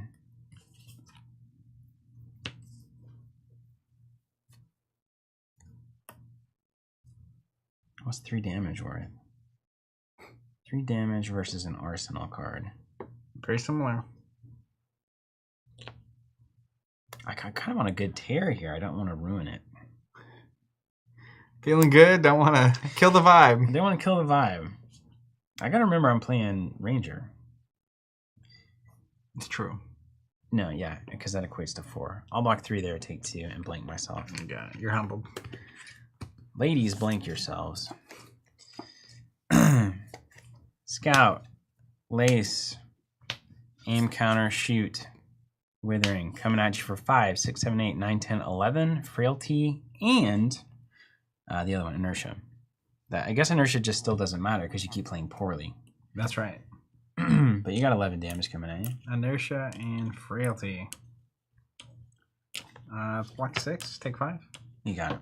Inertia, Frailty. That's right. But see, this is where the ranger typically goes bad. You just like did something that felt really cool, but you cashed in. Yep. We'll see. Yellow cut down to size. If it hits and you have 4 more cards in your hand, you have to discard a card. Oh, that's a good one. Cheeky way around it is instant and an arrow right now. Take the damage and then have a full hand. If you didn't care about the damage. Oh, that is good. That's exactly what I want to do. Oh. But then I got to go into I got to pitch again to shoot that arrow. Yeah. So a 0 cost arrow is really what you're looking for there. Yeah. Or just block for 3. So we could do, because like, man, yeah, this is great. Otherwise, it didn't come from your arsenal, did it? It did not, no. Okay. So let's go here. Dysphoria asking if the professor has tapped me for an appearance on Shuffle Up and Play now that I've been tempted into Magic. He is not. Although I did meet him at Fab Worlds. Very nice guy. I have to take 5 and lose a card. It's horrible. 8 value? Come on. John the Bard draft has been super fun this set. What up, buddy boys? What's up, John? Yeah, I'm a big fan of Outsiders Draft. Wow, that card's very good. That card is very, very good, man. It's so good. Cut down to size? Yeah. It's so good against this. Well, I mean, maybe that's everything. I don't know. Yeah, it's generically good. That's why it goes high on the draft picks early on. Okay, so if I just lose this card, I go. Now, if you have to lose a card anyway, is it worth pitching it? No, because then I have to pitch another card the next turn to shoot the arrow. Yeah, but you're losing that card anyway. So if you're just discarding it. Well, but I can be here, or I can be here next turn. That makes sense? Mm-hmm. Right. So if I can't do anything with these 2 cards without this card, totally. I have to take this card. Or I could block and do nothing. Which is a bit of a problem most of the time. Shetty says, I buy all my magic from Michael Fang, great seller, +1. I love Michael Fang. Cards of Michael, YouTube channel, check it out. Jan, nope, let me back it up. Where was that comment? Jan saying, I think Wizards might be in trouble with Lorcana. The pivot to the multiverse game alienated a lot of people. How do you compete with Disney crossovers? Magic is gigantic. They can make a lot of really bad decisions, and I don't think it's going to matter. I do think Lorcana will be very successful early on. I'm interested to see how the market receives Lorcana. Honestly, I feel like it's targeting... It's a bigger threat to Pokemon, even though Pokemon will be fine.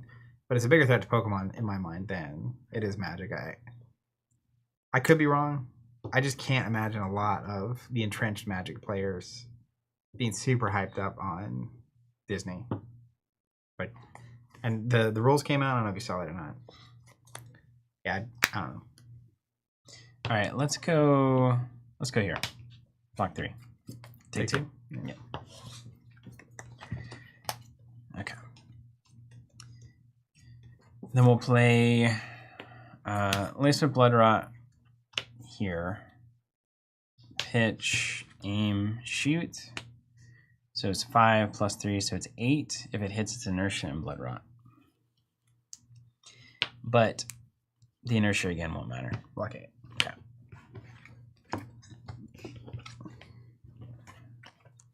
Pass. I will pass back to you.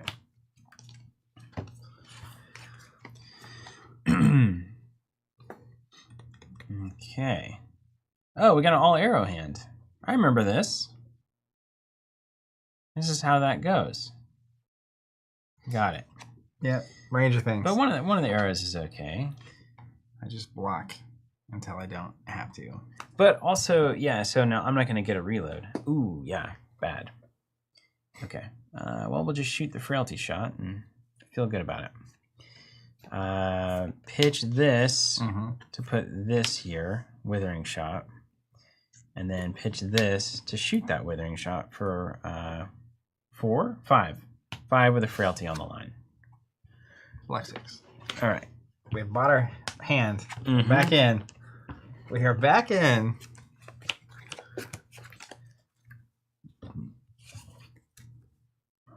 Kadachi for 1. A classic, truly. Pass. Take 1, baby. Red cut down to size 6. If it hits and you have 4 cards in your hand, you have to discard 1. Okay.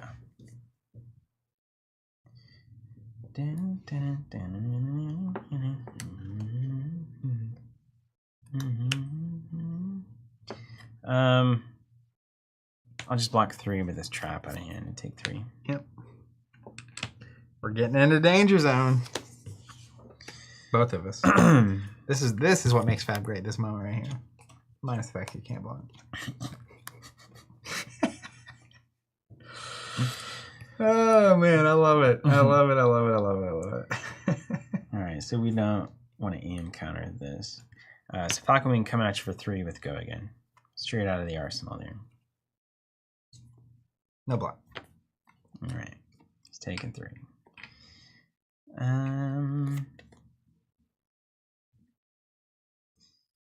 Then we'll go.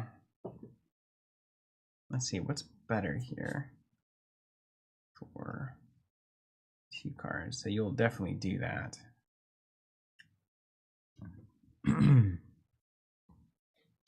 Let's throw Barbed Undertow in and shoot it for 5. Hit effect is name a color I can't pitch. It doesn't have an aim counter, so that's just 5.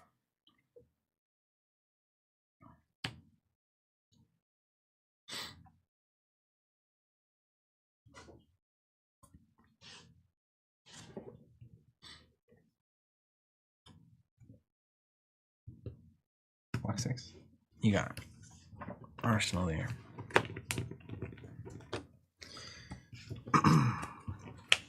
Arsenal pass. All right. Our inertias can do something. Or whatever the one that hits that is. Yeah, that's an issue.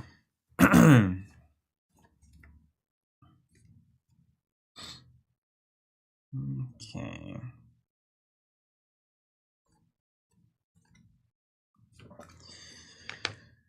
Tusoria thinks Lorcana isn't going to touch the big 3. It's more likely to be an issue for sticker book publishers. Yeah, we'll see. There's just so much conversation going on about the game. Disney's a big IP. Game looks pretty solid, but it's incredibly tough getting an expandable card game off the ground and sustaining it. So we'll see. I would be surprised by neither success or failure in the end of that game. Okie dokie. Well, let's take a look. Could be 1 there. We're gonna do this. We gotta throw this somewhere. Or this somewhere, let's say. And then we want this in the arsenal. And so then that's just gotta shoot things. Okay, so preserve our good cards, basically, is what we're saying. So let's go Seek Horizon.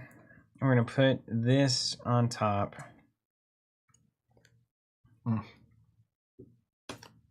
Let's put this on top with our, to give it go again there. Let's block 4. Okay. 2 cards in hand.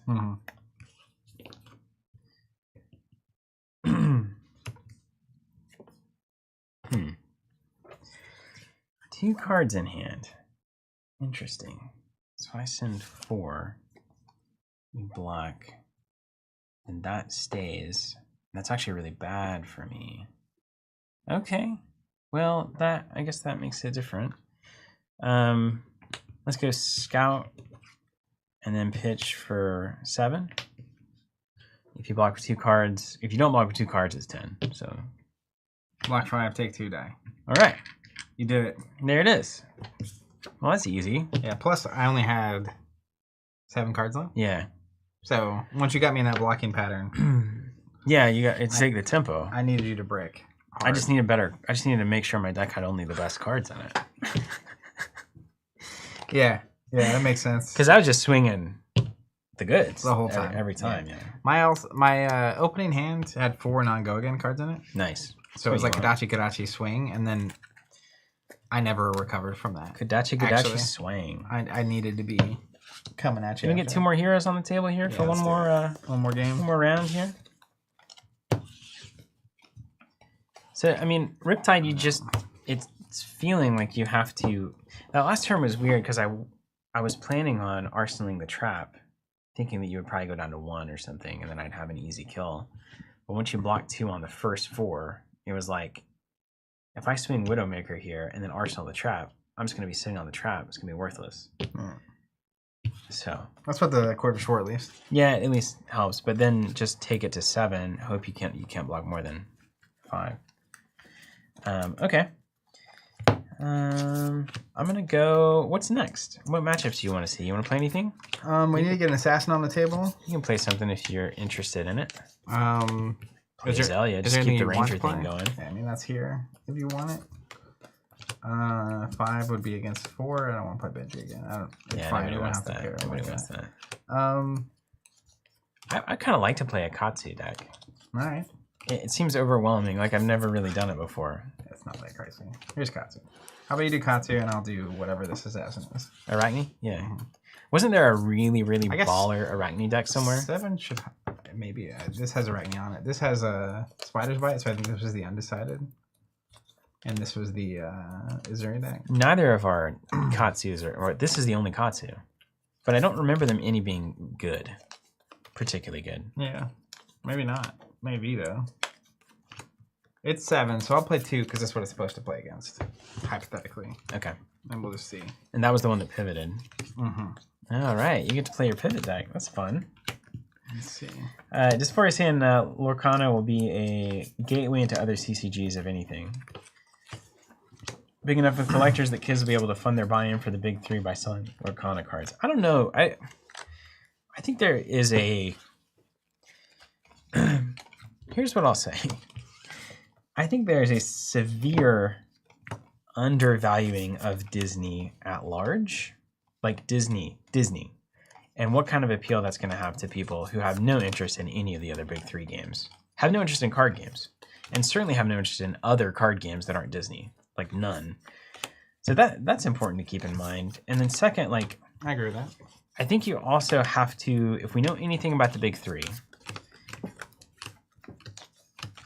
quality of the game is not as much as we would want it to be. It's not as relevant. Strictly. Lorcana seems like a fine game system, right? It's not like the next Netrunner. It's not going to be oh my gosh, this is amazing. It's just taking the fundamentals and things that have worked in past card games, piecing them all together in a different way. But it being the next great card game is not at all what it needs to be or is even trying to be. And I think if I were any of the big 3, I would be absolutely considering that I'm going to lose market share. I'm going to lose market share to this. For sure. Because don't also underestimate, again, so much of the value of a game is who you can play it with.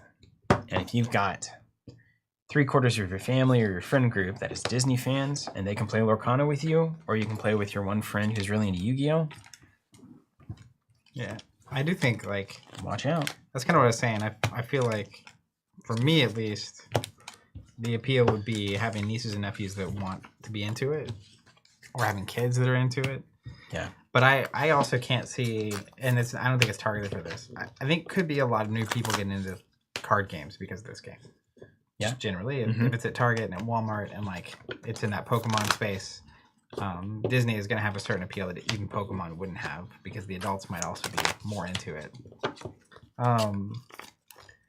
But as an example, traveling an hour to go to a Lorcana tournament is not something that I have on my bingo card. No, most people I don't think do. I mean, I take my niece to it, but yeah, it's just a different... I don't know how much as an example, the really entrenched Magic players are going to be swayed by this experience. To be honest, I don't know how much the LGS is actually going to factor. Yeah, I agree. Like, it's going to factor because it's the place that people who are hungry for these cards can find the cards. But past that, like as far as like these big organized play scenes and circuits and stuff, man, I think you're going to be looking more at people buying these packs online and playing at home. you're going to see a ton of families get into Lorcana. Tons of families. I mean, how many people in the board game space right now that have board game night, they would pick up Lorcana. They wouldn't pick up anything. They would pick up Flesh and Blood to be like, hey, family gaming group or like board gaming group, let's play some hardcore Flesh and Blood tonight. Nah. But you could see him picking up some packs of Lorcana, having a little couple of games between, you know, your chunkier board game sessions. It's not really a TCG like most of us in the depth of TCGs are going to think about the genre. And I don't think it's not trying to be that, and it really has no reason trying to be that. The industry doesn't really need a lot more of those. What's a better mask, mini faces or shifting perspectives? Mini faces seems like it's aimed towards Katsu. Your hand on the bottom of your deck. Yeah, we'll do that one. They're probably just gonna block anyway.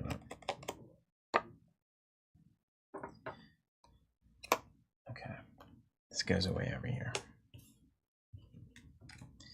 and we're starting at 20. I think Lorcana could be a big boon for the LGS ecosystem, certainly up front. And that, to be honest, what's likely to happen, it's likely to sell out immediately. And everybody's going to lose their minds. And then the place you can go to get it, if it's your local store, if it's a store 5 hours away, people are going to drive to get it. We saw that with Flesh and Blood. I think we'll definitely see that with Lorcana. And they probably are trying to create that kind of a moment in a lot of ways. You want to hedge your bets conservatively. You want to say, don't print too much. Let's make a big splash. Let's get the headlines. Let's have everybody freaking out about the fact that they can't get these cards, et cetera, et cetera. And let's, you know, who knows? Sell it direct. Is Ravensburger going to sell that thing online? Are they not? You're going to show up on Amazon suddenly, you know? Or then you're going to send another wave through distribution, and then, you know, the price for those packs goes to $12 a pack because it's in high demand, et cetera, et cetera. I'd be curious to see how it goes. I'm certainly going to be paying attention. It's a big moment for the industry, really. It's going to be a heavy hitter. All right, where should I put? I don't like that. Well, that is kind of normal, I guess, have my head out there. Yeah, Shuichi, exactly, right? So like you see Monarch. And Disney collectors are Disney collectors. I mean, that's a totally different vibe too. I know some Disney people. It's a real thing. Like it's a very serious. I want that collector thing. Which is understandable. I mean, if it's like I want that Mickey Mouse card, people are gonna lose their minds. I think right now, honestly, it's a little bit understated how significant it's gonna be. You can check me on that. You can come back to the stream and say, hey, how about that Lorcana launch that went nowhere? And I'll tell you that you're totally right. Microwave. All right, Katsu into Arachne. I feel like Peace of Mind is less relevant here. You agree with me, right? Yep. I'm going to take all my zero-cost blues and yellows and put them in.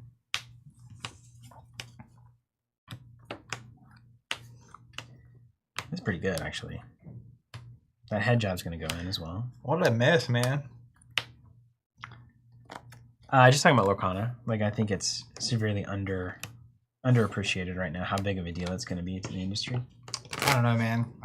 I'm almost exhausted by how much I've been seeing. On Twitter for a while, it was just like they kept previewing stuff, but no one knew the rules, and it was just constant. Yeah, but like marketing, right? Yeah. Everybody's losing their mind about a game. It's good. Yeah. Assassin, I can't play that card. We'll see if it has the too much too soon vibe. I'm not Assassin or Ranger, so I can't play that. Well, that solves these problems. I can't play an Arrow, so that's... All right, so I got 1, 2, 3, 4, 5, 6, 7, 8, 9, 10, 11 resource and Kodachi cards. Perfect. And then I'm going to bring out... David saying, first time catching you guys live. Love the content. I know I probably wouldn't go out for Lorcana, but my kids will love it. It's Disney theme. Yep, that's a big factor. A genuine card game that you can play with your kids and nieces and nephews, etc. Big deal. Part of why I think Pokemon's so successful.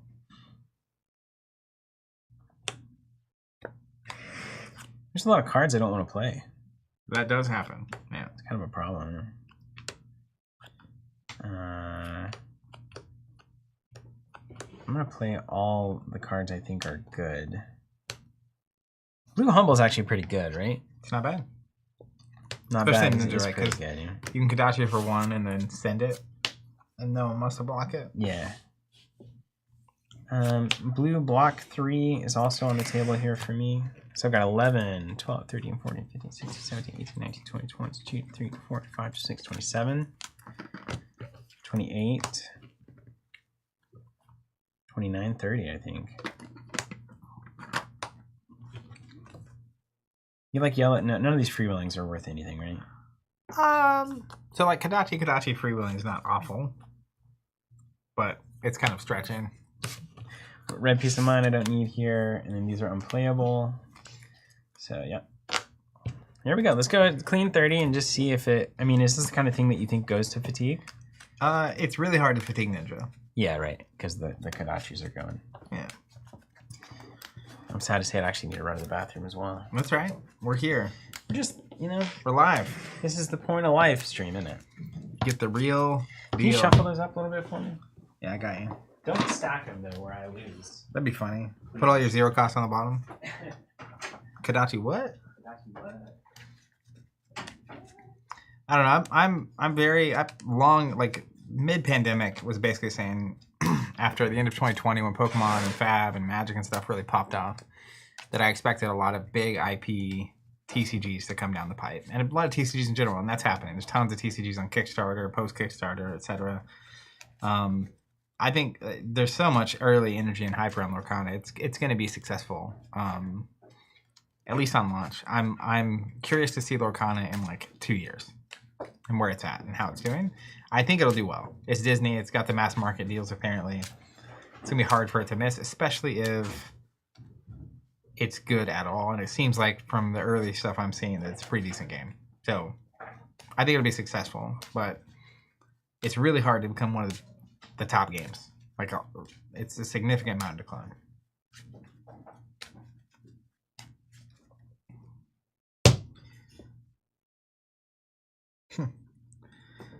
Thank you, Rafe. What else going on out there? Check in. Leave a comment if it's later, or if you're live. Are you going to Baltimore? If it's after Baltimore, did you go to Baltimore, and how'd it go? And even if you're not going to Baltimore, what constructed hero will the winner be playing? What's the prediction?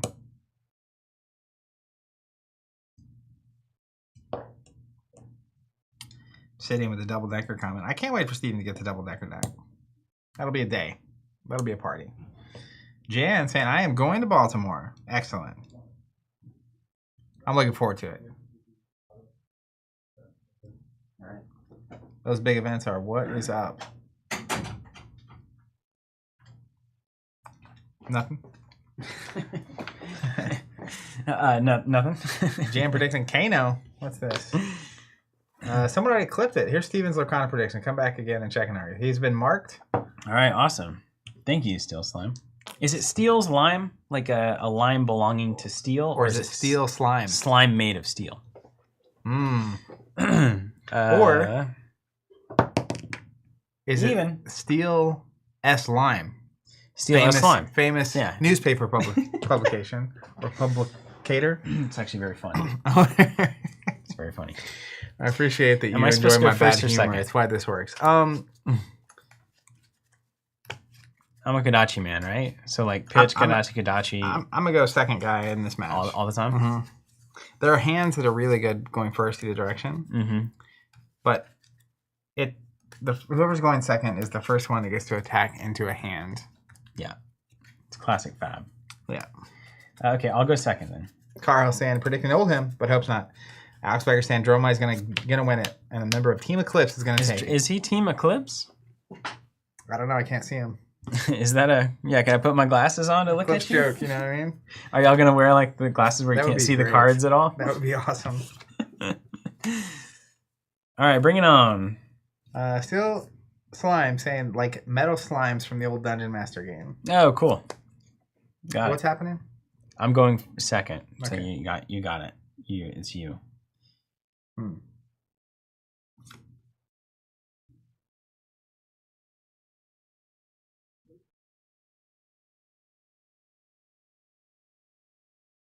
Okay.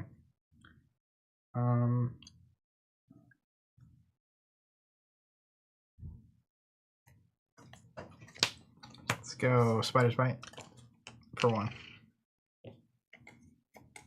That don't impress me much. Don't impress me much. 1 would go again. If it hits, your action cards defend for -1. That's all my cards. Your attack action cards. Right. So Still true. I'm gonna block it for 2. Okay. Arsenal Press. All right.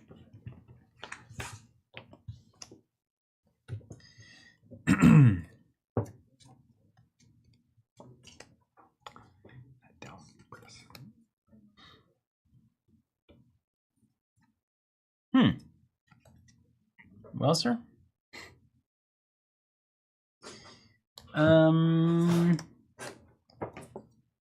Name a card. The next attack card played this turn gains that name. Ooh, I can see how that would be good. Combo Wombo.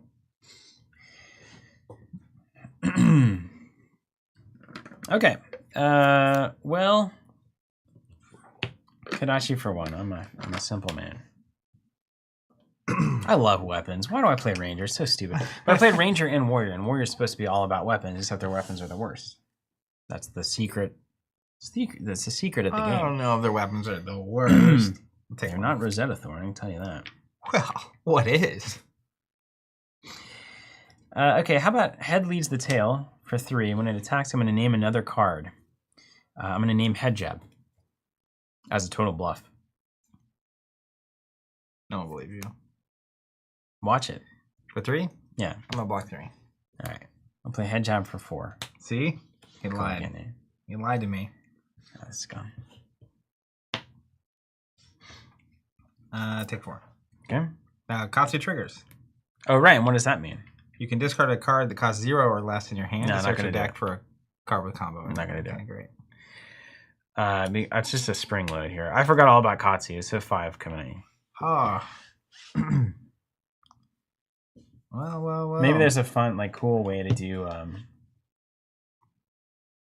do that turn where I don't have a 0 cost to pitch to Katsu. So Man, I'm gonna lose so bad. I'll take 5. Okay. That was just an aggressively good turn.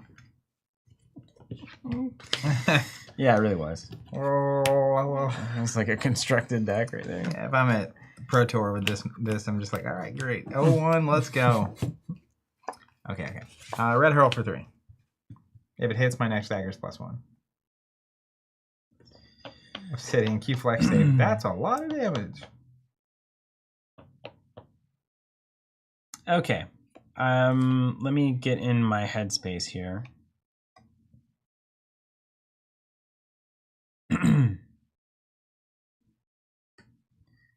Any hit effects there? The next dagger is +1. If it hits. If it hits, it chips. Yeah, we don't want that. I'll block that for 3. Okay. I'm gonna go Yellow Wither. If it hits, you get a Frailty token. And it has go again. What's Frailty? Weapons and arsenal cards are -1. But it's so good against Katsu. It's a bit of a devastation. It is. Because I'm like right here with the perfect hand with these Kadachis coming in.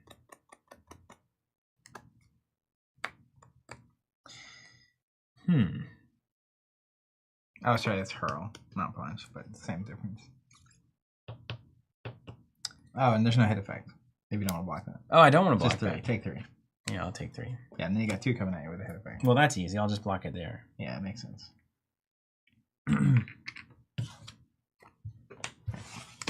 Then we'll come at you for 6 with down and dirty. No, it can block from Arsenal. This is 2 for 6. Okay. Well, I'll take 6. Yep, here we go. Once again.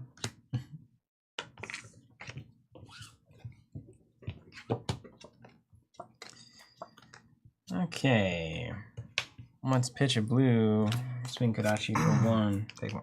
Let's do it again. Take 1. Let's do Descendant 3 with go again. Block 3.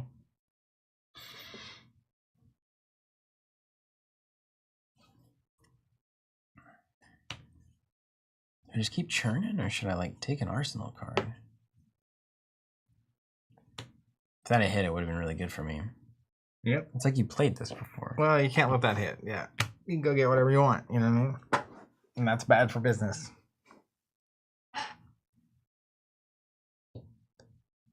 All right, I'll send 3 more at you. In fact, just host there. We'll block 3. All right. We can do this all day. Spider's Bite. Coming to you for 1. If it hits, your attack actions block for -1. The next time you block. Mm-hmm. Here we are, once again. Yeah, let's see what we're working with here.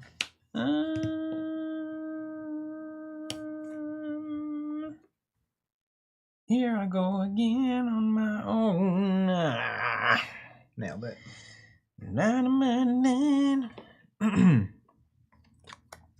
We're acting so creepy. I hate Spider's Bite. It causes my brain to have problems. Why is that? Because you just don't know what you're supposed to do with it. You just take it. But then if I need to block that with 2 action cards, technically I should have just blocked 1 there. The only time that matters is if this is more than 4 damage, right? Right. I've got 2 blocks in hand. You currently have 2 blocks. That's right. Yeah, that's bad, because then they're 2 1-blocks. That's right. Yeah. But I could get basically 3 value out of them, or I can get 2 value out of those cards. So block it. Or I could not block at all to the thing that you're about to send. I mean, I only have 7 health, so you have the tempo seat. He's the tempo man. He's the tempo man now. I'm going to be scandalous. And, you know what? I'm going to be really scandalous, in fact. I'll take 1. Blocking's for chumps, dude. Yeah, I forget ninja, you know. Yeah. Red Wither for 3. If it hits, you get a frailty token. Ah, that's awful, though. And don't forget your attacks block for -1. I know. Like, this is exactly what I was talking about. You literally walked me out of the thing that was the right thing for me to do. I did nothing. You absolutely did. How did I walk you That out is of it? garbage. I did nothing. Garbage. Once you said you had 2 blocks in your hand, I said it was really bad. I can't take a frailty token. That's the dagger one, right? That is the dagger one, yeah. Horrible. God. I'm going to get like... This is guttural. 3 block there. We did it. That can't be right. Yeah. I can't get a frailty token here. Come on. Yeah, I'll just take it probably. That you can just give that blue card as a 1 for 2 to go again. That's better than the daggers. Yeah, it's actually even better than that. Yeah. Take it. Oh, I'll take it. Take 3, and you get a frailty token. I have a really good turn. Especially if you can use the dagger. Yeah. Yeah. You can't get stuck in those ruts, you know.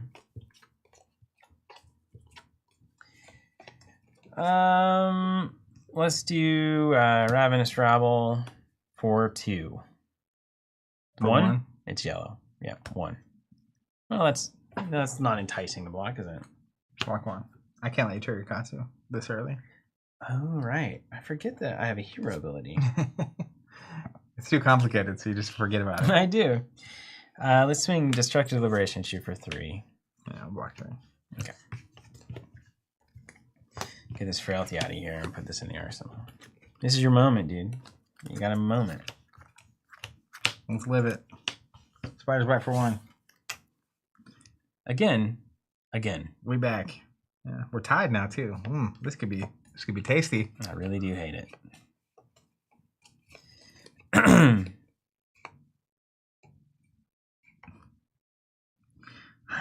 really do hate it.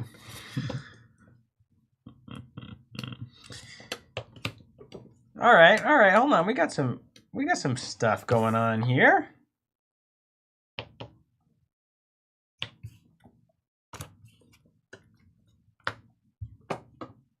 Acceptable. Pick one. Yeah. All right. Let's go red rabble. Mm-hmm. Revealing a red isolate. That's pretty cool. So it's coming in for 4. Go again. Good job. We did it. All skill. You got one left, and you gotta. This could be bad for me. Because what if you have a reaction? You can have reactions, right? Arachne often has a lot of reactions. Yeah, but so the reactions are there's a 0-cost reaction. That it only works on stealth attacks. Yeah. That is the Razor's Edge.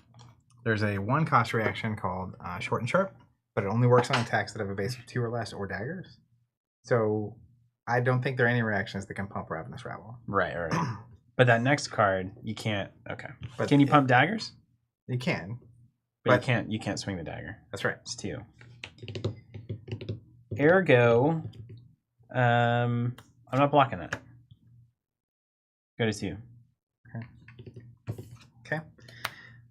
Play. Have a spring load or whatever. Backstab for 3. Defense reactions cannot be played to its chain link. Okay. And you got no funny business. Yeah, it's just -1 on your attacks. Yeah. All right, so we'll block that for 2 and then take 1. Yep. I haven't mathed this out. I know I'm supposed to do that. Supposed to do what? Math. Oh, nah. Math for people that care. You've identified a notable miss from me. Okay, let's go Kodachi for 1. You and me know it. Take 1. With go again. Let's go.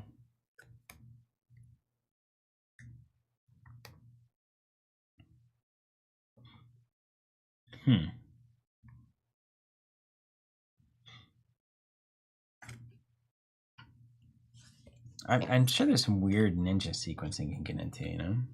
Especially with Katsu. Yeah. So it's like, okay, I've got that. Now, do I do another Kodachi or do I try to get a hit in? I think I try to get a hit in. Let's go Twin Twisters for 4. Yep. Accurate. Well, walk 3. So I go get anything I want? Take 1. You have to discard a 0-cost card. All right, I did it. And you can go get anything that has the word combo in the text. Well, I don't know what's in here. I assume you're going to have something good. Well, there's a 1 for 4. If you got it, that is the follow-up to Twin Twisters and it has go again. That would be good. Mm-hmm. That back heel kick thing? Or the other one? I forget what it's called. I have almost nothing, man. I've got a head jab thing. Doesn't have combo. Yeah, that's right. Or the 1-2 punch thing does. Yeah. But I need to end the chain with that. Which I guess I could. Yeah, Kodachi, you play your arsenal card, play that thing. Yeah. Or just Kodachi 1-2 punch. So that looks the best. 1-2 punch. I could also get a back heel kick. It's so bad. Mm-hmm. The card is awful. Why is that in anything? It blocks for 3 and it pitches for Kodachis. Okay, understood. That's why it's here. Got it. Okay, that's what I'm gonna get. Yellow 1-2 punch. Okay. Okay. Got it. So used Katsu there.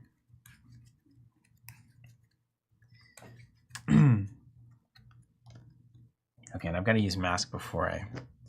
Okay, so that that's there. I'm gonna Kodachi again. Yeah. No block. Okay. Then we'll do bleed out for 3. Block 3. And do I even swing this for 2? Or do I just party on? Because I'm done here. It's bad. I don't know, I got 2 card in hand. Well, I'm going to have to block the spider's bite, and then whatever other garbage you've got is problematic.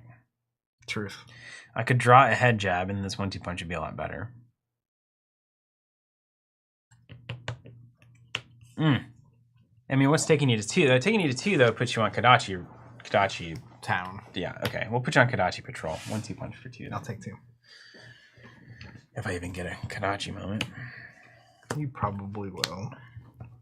Turns out that there's really not very many good combo cards in this poor bad boy. And this Obsidian says, send it. Uh-oh. All right. He's saying that to you, not me. Yeah, I drew that head jab, by the way, so maybe I shouldn't have sent it. Red Pro. 3 has go again. My next stealth attack gets +1. Okay, that's a problem. So I need to have a 3 block here. You got an armor over here at least. That's the thing. I do have an armor. And it's not if it hits, it gets the 3. It just has a, yeah. It just +1 to the next thing. Oh, man. I wish I had these 3 blocks, buddy. I really do wish that. Yep, there's not an unlimited. That's what the card you said. Why is it in here? Horrible. It's good. Yeah, this is horrible. So these are all my 2 blocks here. Oh, no. It's all 2 blocks. It's over. He's been roasted. It's completely a complete waste of time. So block 4 there. Yeah, okay. Then we'll isolate for 4 with dominate. Okay, I'll lose. No, you got an armor. No, I have 2 blocks though. You can pitch 1 here. You can not die.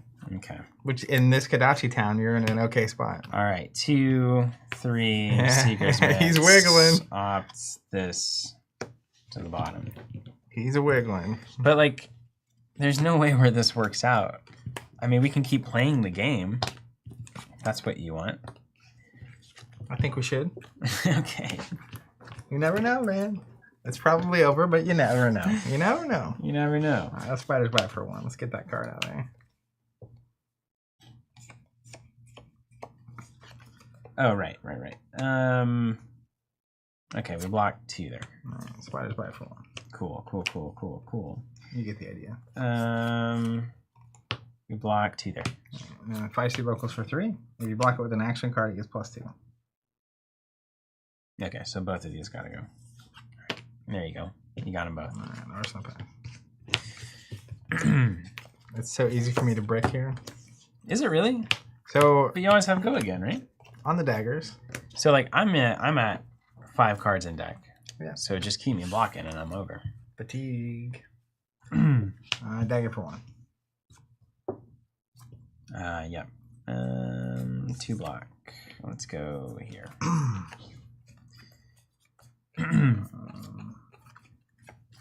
Dagger for 1. Oh, only 1 card left. Yeah, I'm just laughing now. It's not that great. Let's go.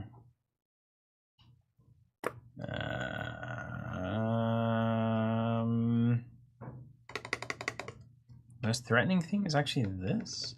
Weirdly enough. I mean, yeah, I'm gonna try to have to find a way to win and not just not lose. Feisty for 3. And that's how I do the thing. It gets so I'll block 5 there. Yeah, you got it. Congratulations. Cool. Alright, let's dagger. Really? Well. Novel approach. How about block it? Alright, plunge for 3. Alright. Well, I don't have a 3. So how about 2 2s instead? That's a thing. Mm-hmm. And then we'll send 5. You got it. Can try it again? Yep. Same thing? Same heroes? I'll go first this time. Sounds good. Yeah, first hop this time. Wait, didn't you go first that time? No, I went second. I wish I had gone first. Oh, you had a hand. You were like... I had a hand that would have been really tasty going first, for sure. Okay, so 2 blocks are still a problem. Obsidian, Feisty, OMG, what an MVP card. Yeah, that's a good one. It's really good at the end of the game. Yeah.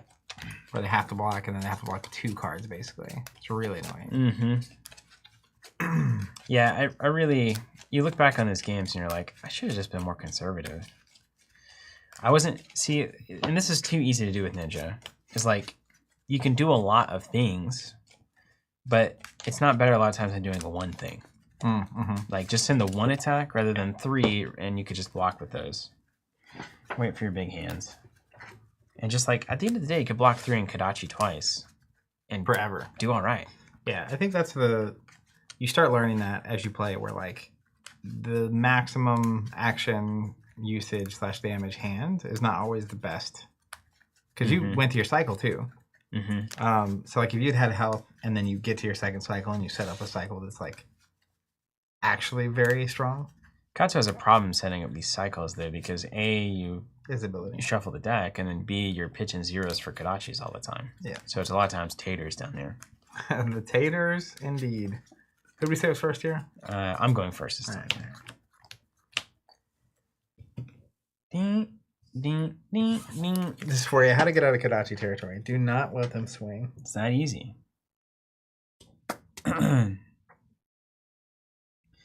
Oh, come on, guys. He's going to Ireland. It's good. Oh, the opposite. He's going to Italy.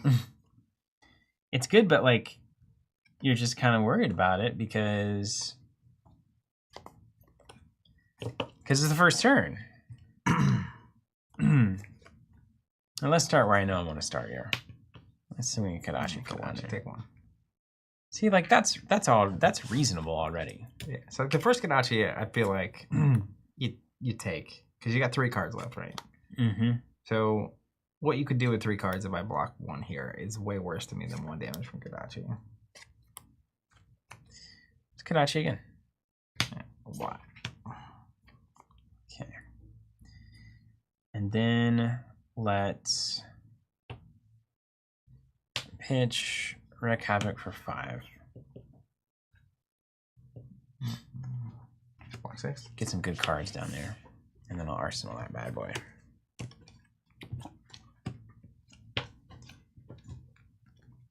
Yeah.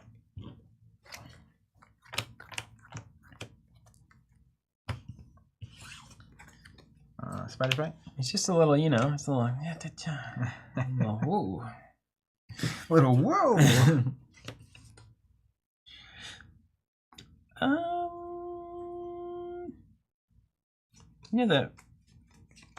The thing that I'm amazed by is how much I don't really like any of the cards that I have.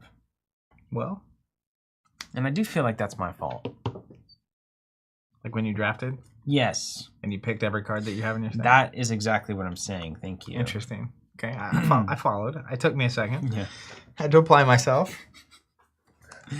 And you got to know your little lines. You got to know the lines. The combo, yeah. Yeah, you got to know your combos. So, like, that's one of the harder parts of Katsu in this format is, like, when you build a constructed deck, you know your lines very well. But if you do a lot of drafts, it's like you suddenly start forgetting, like, did I have 2 or 3 of this thing? Yeah.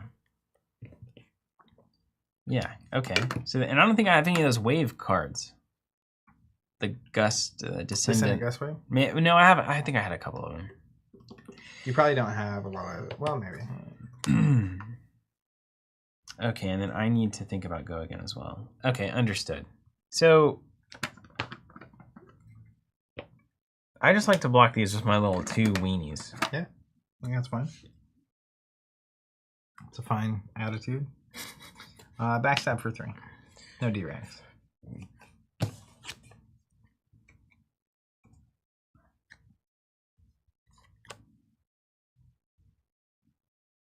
Three, huh?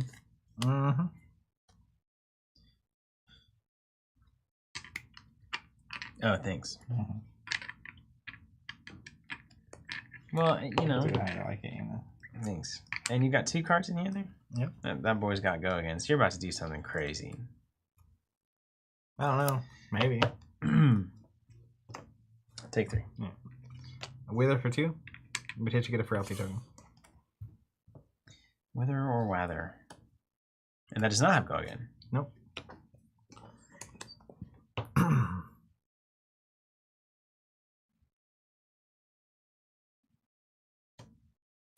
Black for 2.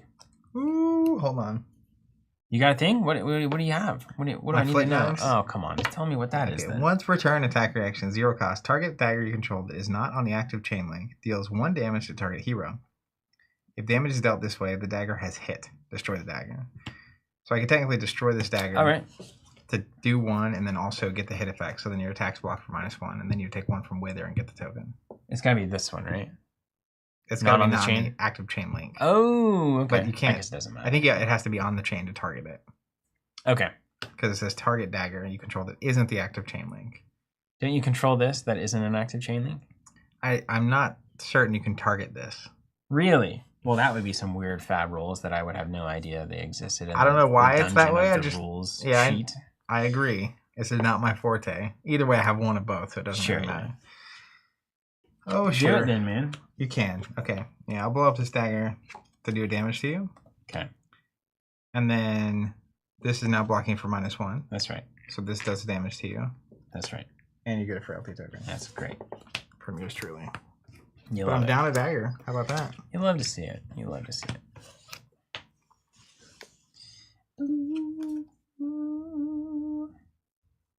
Oh, that doesn't work. Back it up. So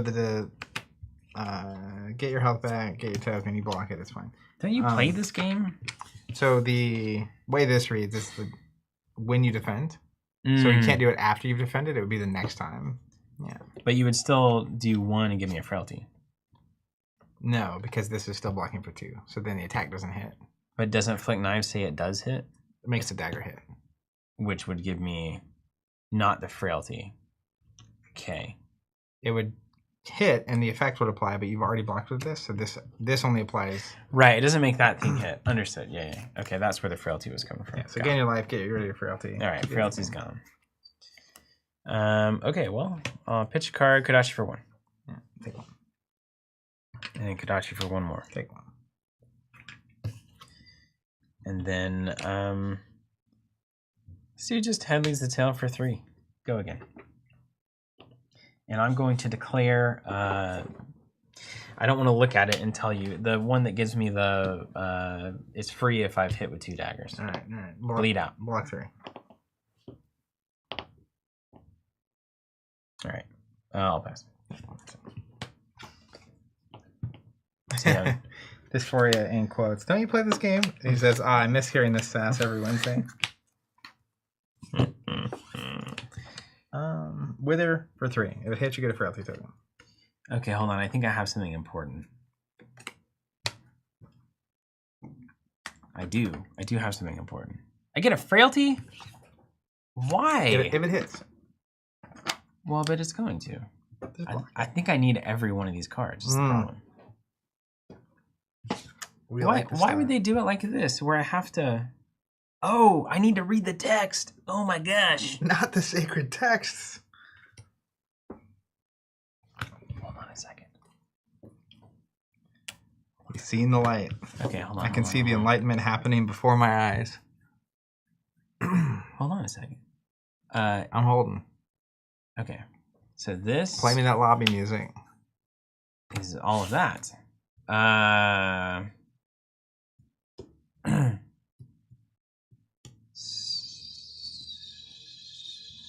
So, okay. I don't care about your frailty. Well, I mean, Zach, I don't know. Do I? Take it and ship it. Ship it and rip it. Put that on a sleeve. I'm gonna take it. Okay. But the value, there's a lot of weird ninja things I can do in my hand, and I'm not quite sure what they're actually gonna be worth. We're about to find out. All right. Well, you take 3. You gonna do another blood rot thing or something? No, we're just gonna play a red cut down the size. That's the bad one. I have to discard a thing. So stupid. He gets the block anyway. All right, fine. Block 3, take 3. Yeah. Arsenal points. All right, yeah, that was bad. That was bad. But this is fine. Surging for 4 because of this frailty garbage. I'm too weak. Block 4. Okay. And I'll play Descendant Gust Wave for free. Ooh. 5 go again. That's what we in the business call natties. Yeah, I got the natties. How many? 5. Give me that. Give me that card. Give me that card. Give me that card. Block 5. So I can't really let that hit on the off chance you have Bonds of Ancestry. I do.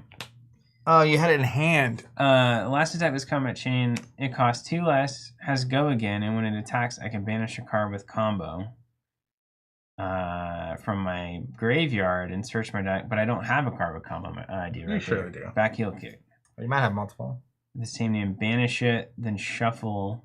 You can basically play it, yeah, if you have another copy in deck. I might have another copy. I've got 1 card with combo, that back heel kick I blocked with. Right, like banish it and see what happens. Like a pro. Flip it and rip it. When it attacks, banish this, search a card with combo. You had the whole line in hand. With the same name, banish it. So I blocked this so that you couldn't go get this and you already had it. And then I blocked this so you couldn't go get that and you already had it. So that's the, I'm just ninja tricks. Great at Katsu. I don't have another one of those. Alright, so it just doesn't do anything. That's fine. That was fun. Yeah. I combo. Did you take any damage? How much is that one? 3? Take those 3. I blocked everything else. That didn't seem like it did enough at all. That's pretty good. I'm down to a 1-card hand, and you almost even. The I think that's all I think that's all the cards in the deck that actually do something. Well, that's a problem. I guess I just won't banish those. Yeah, fine. It's kind of worthless. Was I supposed to shuffle this? Yeah. Okay. When you attempted to banish that, but it's fine. Spider's Bite for 1. Galactus the combo to nowhere. A lot of fancy tricks to just take a drink of water or something at the end. Oh no, I don't like this at all. Are there more gust waves in here? No, probably not. It's such a bad deck. I'll take 1. Okay. Gonna go blue Death Touch. Okay. If it hits, I can give you a token of my choice. Yeah.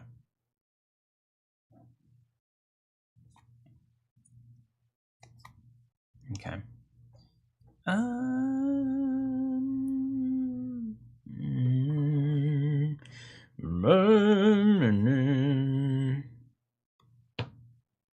Really? I'm just gonna.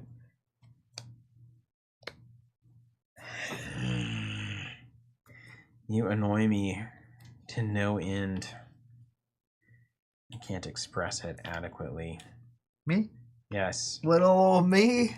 Because, like, I feel like I'm in a situation where if I use this hand the best, I may actually be out of cards that matter. But also, you know, it's fine. It's fine. Gotta do damage somehow. Would be ideal. All right, let's block 4 there. We got it. That red bonds, you know? Red Bonds is good. It's crazy. In fact, it's so crazy that should I... Hold on. I might block with a different one. Should I keep... Yeah. Let's do it. I'm going to block here instead. You got it. Or actually... They got a bunch of 3 blocks. I'm going to block here instead. And I'm just going to send back a Wreck Havoc for 6 at you. Eesh. Arsenal of the bombs. Because, like, I was low on deck last time, and I had, like, nothing left. How much do I care? Just take 6. Do. Take 6. How many votes for taking 6 out there? 20? Block 2, take 4. Okay. Activated my trap card. They kind of play similarly, don't they? You feel like Arachne was on the board with, like, Ninja? I think on the class color wheel Venn diagram, Ninja and Assassin are right next to each other. Right. So that makes sense. They share some things, and then they don't share other things. And then Ranger's on the other side of the equation. Let's go Yellow Wither. If it hits, you get a Frailty token. That's the one I don't want. That is the good one. But also, what is your First you get to go good, again, yeah. just for humble reasons, of course. 2 with Frailty. Okay. Easy. Free go again. That seems like it could be good. 3. Couldn't you, Briar? What can you? Yeah, really, just disastrous. You remember? I wish, which we have it on stream, but I wish I had the clip of you any number of times just looking at the Briar, and it's like, how did this get printed? How is it possible that this is right? Yeah, it wasn't right. it was not. I was right. It's like, wait, a single non-attack action blocks for how many? Blocking that for 2. It's not even like the first time you block, they all pop. It's like permanent. All right. Spicy locals for 3. If you block with an attack action or with an action card, it gets +2. All right, I'll take 3. Got him. Arsenal pass. Honestly, I'm playing this just very poorly. It's really horrible. Yeah. Oh wait, I did it wrong. Dang. No, it's fine. It's fine. Well, head job for 3. No block. Go to reactions. Yeah. We'll brush off to prevent it. What does that mean? If I would be dealt 3 or less damage, I can prevent it. So if I short and sharp this, you prevent none of it? Right, but you can't short and sharp it because it's got a base of 3. Nice. Well, that's just theoretical. Yeah, which is why I was so comfortable brushing you off here. Okay, so that's an okay card. Brush off? Yeah. I mean, it's a red 3 block that can be a 0 block if your opponent can pump. Weird. It's got utility in certain spots. All right. Weird. Bonds for 4. The reaction is just so good. I don't like Ninja at all. Let's no block. Take 1. Okay. At all. I really don't. Not at all. Not a ninja guy. Really. Ninja really encourages you to make the worst possible decisions to look cool. Don't do that. But it's like it's locked and loaded. I mean, there's nothing you can do to fight it. It's just a slide, and we're going down it. It's crazy. Let's go. You know what? Actually, let's dagger. How many cards you got? Oh, because brush off was from the Rs. Yeah. How many cards you got over there? I mean, can you kill me? Yes, at 7. You absolutely can. It's a problem. It's a problem. It's a problem. I hate this. I hate doing this. Ravenous Ravel reveals a red hurl. Of course it does. Coming in for 4 to go. He can't miss. Destructive Deliberation for 5. If it hits, I get a ponder token. Okay. And we're in the kind of situation where I need to block 3 of that. But if your hand is all 2 blocks, you can't do that. That would be a problemo. Look at how cool this turn is, though, that I could have had. We were on the verge of greatness. All right, well, I'll block 4 there. Those are good cards. Take 1? Mm-hmm. Ooh, get the ponder anyway. Oh, that's the ponder, right? Yeah, because I can't give you this one also. 3 cards? It is tough, yeah. It's just so wrong. All right, so then this hurl that we both saw goes here. Sure. It's long gone. Kadashi for 1. I'll take 1. Kadashi for 1. Take 1. Short and sharp for +3. Dead. That's right. All right. Thank you, everybody. It's been a good time. I should really play against that. There's no reason not to. Hold on, let me make sure I die. Yeah, I die. Because I can just basically... Oh, man. You're in the draft and you realize you've just completely lost the game, and then you're just like, well, maybe. In a draft, there's no way. You just block. Well, maybe they'll just not block. Yeah, I mean, that's what you got to do. You got to play your outs, right? Yeah, so I think there's no way to lose if I block. Because there's no way you win. That's correct. Yeah, that's where I would put Block that. 3, and then you can pump or not. Yeah. And then, yeah. But that's exactly how you lose those games. that's what separates the making the top 8 from not making the top 8. Let's not do that at the Pro Tour. All right, man. Well, that's fun.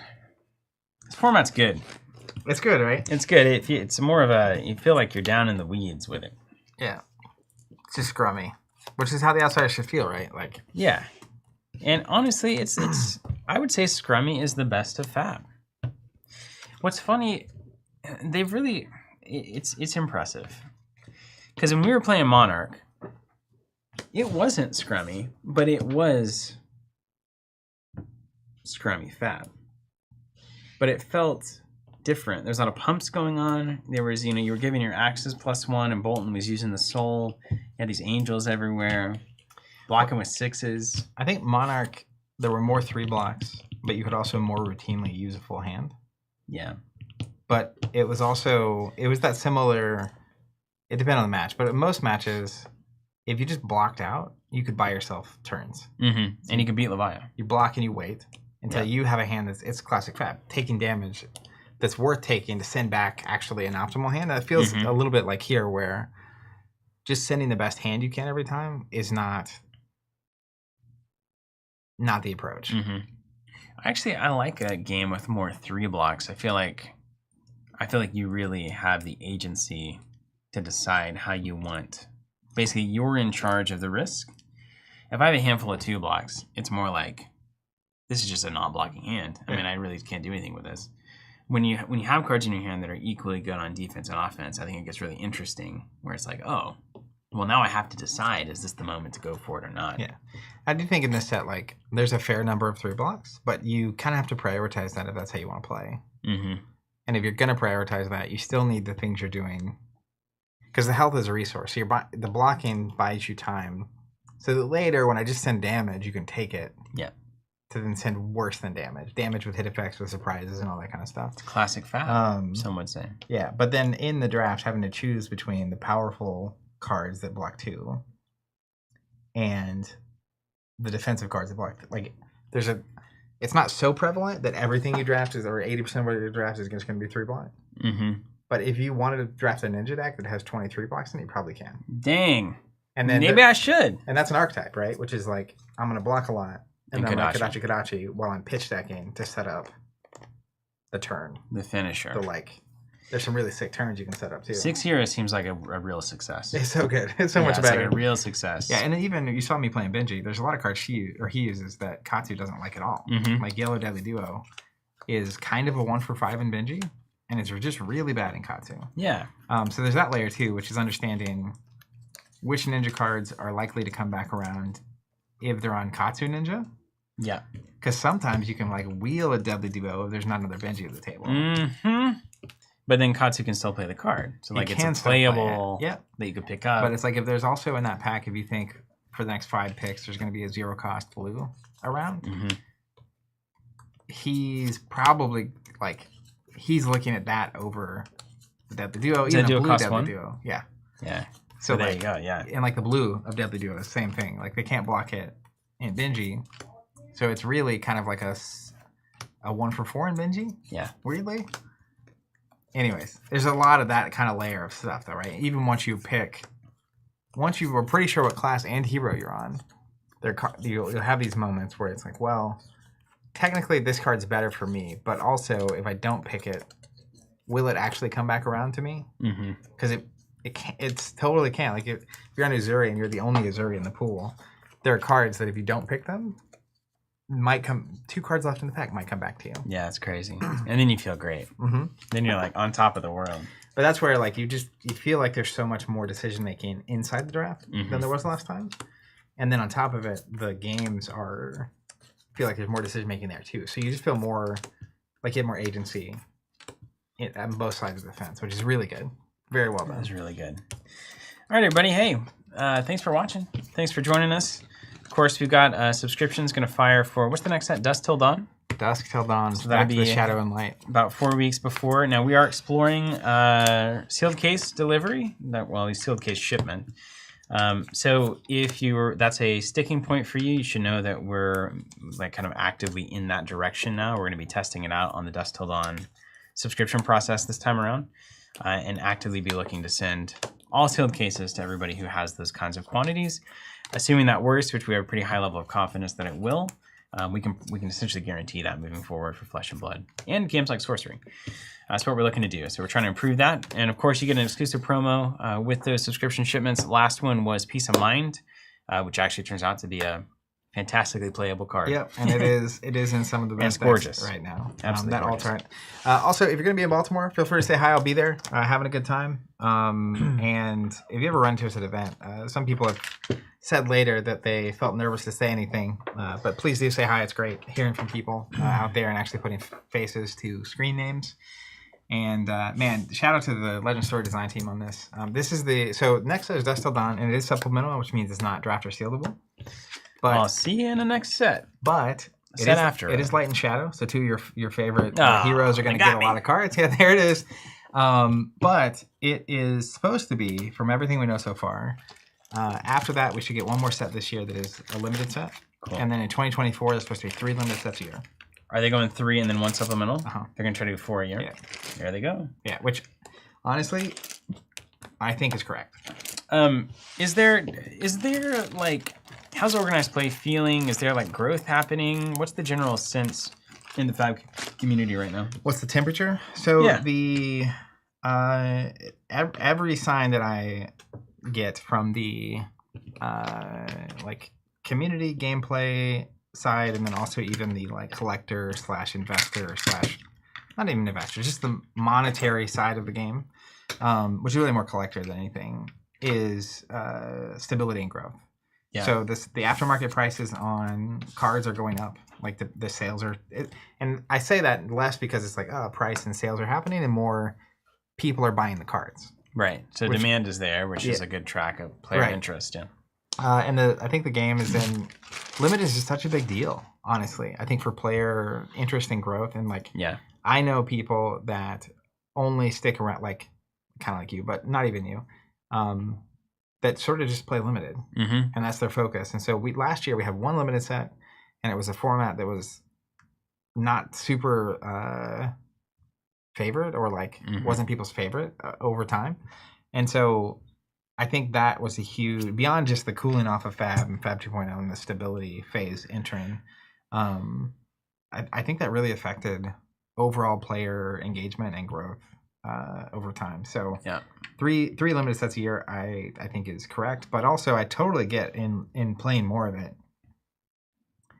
There are a lot of cards in Fab that you would not necessarily want in a limited format, but that are perfectly needed and reasonable and constructed.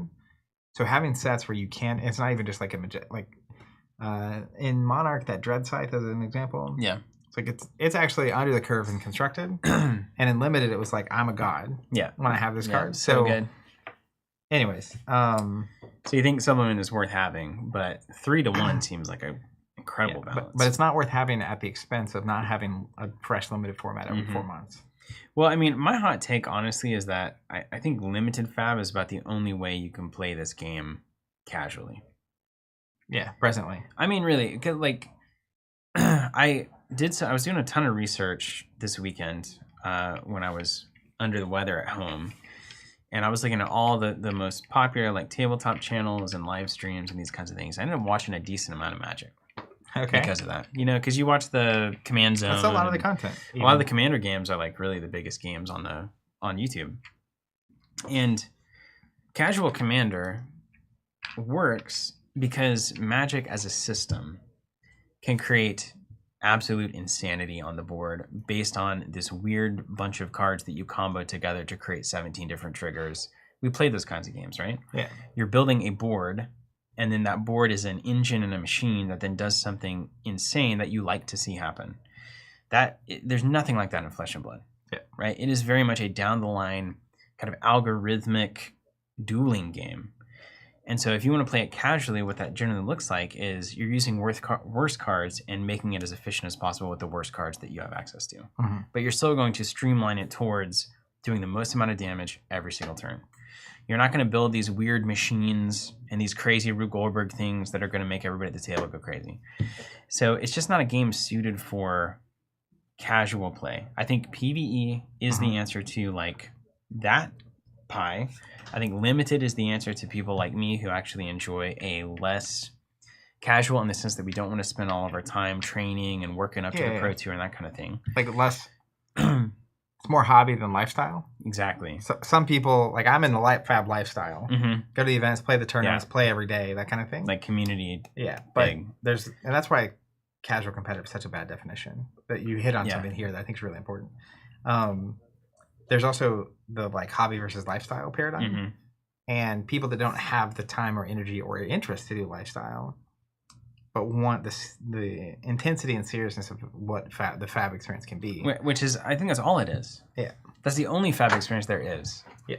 Intensity, and it's enthralling when you're doing it. 100%. Because you're having, I mean, our attitudes at the table are, of course, like very, jovial or genial. Yeah, like he just smoked me with that. Short and sharp. Yeah, it's like, oh totally. Man, he got me. But we're just trying to maximize a very thin scale between playing a hand well and playing a hand poorly is like one decision every turn.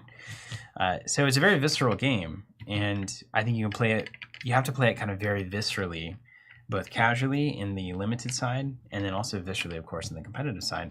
PvE, I think, is the only thing that could solve for that. I mean, hypothetically, you could have like a multiplayer format. That's part of what makes Commander casual as well. Like once you introduce multiplayer, all bets are off. But it's also a piece of it is that Fab's marketing strategy, they're positioning the brand and the game in the, like, they aim to the competitive market. Right. Like and it makes, and if you're and as a business, a smaller publisher starting, I think picking a single position to own, a single segment to target makes a lot of sense. But even just from a mechanical standpoint, currently, I don't think the game can expand into the same casual space that Magic could. Yeah, the other thing Magic had going for it is that the game had 0 tournaments, and then it grew so rapidly. Like you have a volume of people, looking to engage in it in a number of different ways. Yeah, but it's just like, it's just like Pit Fight is not Commander. It's nowhere near Commander because the game lends itself to making the best, mathematical decisions with these numbers on the cards, these damage numbers. You're not capable of stringing together 7 dragons on the board that when they're all on the board, this one card does something wild and wins you the game. Or a zillion zombies or whatever. So it's like UPF is just basically saying everybody's at 20 and everybody can basically kill each other. So do you want to kill this guy right now or do you want to kill that guy right now? So it's all just politics. If it was even just Game of Thrones LCG style, where like you had the roles and you had some different incentives going on, I could see it maybe working. Yeah. But it's just, I guess my point is, I've been thinking about it a lot. I just don't think this is ever going to have any kind of a casual scene like Magic or similar kinds of board building games can achieve. Sure. It's not going to ever feel fantastical and magical and just like, ooh, crazy things. It's going to be, I'm going to attack this person. I'm going to do it as best I can every single turn after turn until they're done. Yep. Well, and that's the strength and weakness there, right? Because like Magic allows for so many different kinds of things to happen because of the way the wild. Game is built. It's like, ooh, unexpected. But I will say, and PvE makes perfect sense, and we'll see when that comes and if it comes and what it looks like. But when you have a character you pick that has a class, that has weapons, that has gear, can you imagine? It's the perfect, and it's PvE on a different level. Because like Ashes did this recently with their PvE edition, which I think is, we talk about it a lot of time, but like Ashes is a beautiful game. Minimal design aesthetic that was just gorgeous with like almost like fun creatures looking around and stuff. Yeah. But it's one of the least variance, most intense, and deepest card game experiences I've ever had. Like, we play a lot. We played a fair amount of Ashes. We played a fair amount of card games. I am so bad at that game compared to the good players. Oh, like, it's crazy. The golf is amazing. And the amount of work it would take to get there is crazy. The reason I say all that is they added a cooperative solo version of the game, just the most recent release. Yeah, Red Reigns. And it's a beautiful a comparison of what I'm hoping to see from Fab in terms of, they took a dueling game, basically, a Magic dueling game. Not Magic the game, but Magic fantasy kind of stuff. Dueling game. And somehow create a rule set that seamlessly gives you a way to then play against an enemy together. And it's incredible. So with Fab, it seems so suited for the blend of RPG and cooperative game.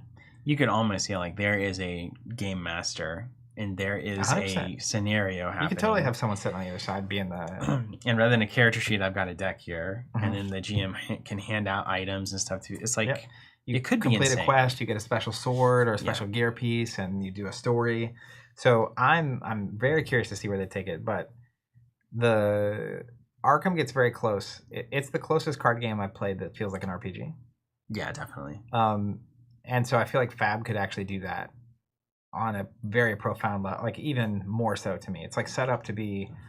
It just feels like building a character. Yeah, it's all there, right? Yeah. You start out with ragged gear, and you find it in dungeons and stuff as you level up, and then you get. I mean, you can even have like you have to start, and your whole deck has to be commons. Mm-hmm. And then it's like part of the upgrade experience is like, okay, like you can add 3 rares to your deck. Yeah. Which is and you can have randomized booster packs that are just like, when you complete this, you open it and your party gets these cards, and like all kinds of weird stuff can come out of that. Anyway, there's cool stuff there. Yeah. But I would love to see it. Because like the idea of they've been giving at the Pro Tour and Worlds, the participation promo card has been at Pro Tour 1 was Yorick the Bard, who's certainly a multiplayer kind of card. And then at the second Pro Tour was his loot. And at the World Championship, it's like a card that he can play in his deck. And it's like at the highest level competitive events, they're giving out promos for multiplayer cooperative style stuff. So they're gonna go there, and they've already said they're doing PvE. But I'm also okay for them to take the time to make it great. Yeah. Well, they've had plenty. Yeah. I've been talking about this thing for 8 years now. But also, I would rather them spend the time making 3 limited sets next year, which is seemingly what they're doing. Yeah. So let's go. Let's go. Where did do you see my little keyboard anywhere? This? Oh my gosh, it's right there. Where's my hat? Oh, it's on my head. To answer your question though, I feel like Fab is in a very healthy spot and it's growing. Which 4 or 5 years into a game is not common. This is not normal. And it's very successful. So and the limited set has been very well received. Everyone's really excited about the light shadow revisit. So like 2 thumbs up. Very impressive. All there. Well, thank you guys. Got some good comments coming in. Zeman says, "Hey TC, well hi. We're out of here, but thanks for getting here. Right on time. Frank Levy is setting up a co-op Ashes session right now. Jan Sasawi saying, I want a Pathfinder Society style league where people show up for 5 rings style events. Imagine exploring the world of Fab week by week and affecting the story while getting new cards for your deck." Yeah, they could pull it off too because they have the infrastructure in the local stores now where they could expand on that and really, I mean, they really have got something going here. Thank you so much for watching, everybody. Subscribe to our Flesh and Blood subscriptions. We would love to have you as subscribers, and we're looking to ship sealed cases moving forward, and of course, guaranteed promos with every box. I think I can say objectively, it's probably the best deal online for Flesh and Blood by far, maybe in the world. So why aren't you there if you're not? Take care. We'll see you next time.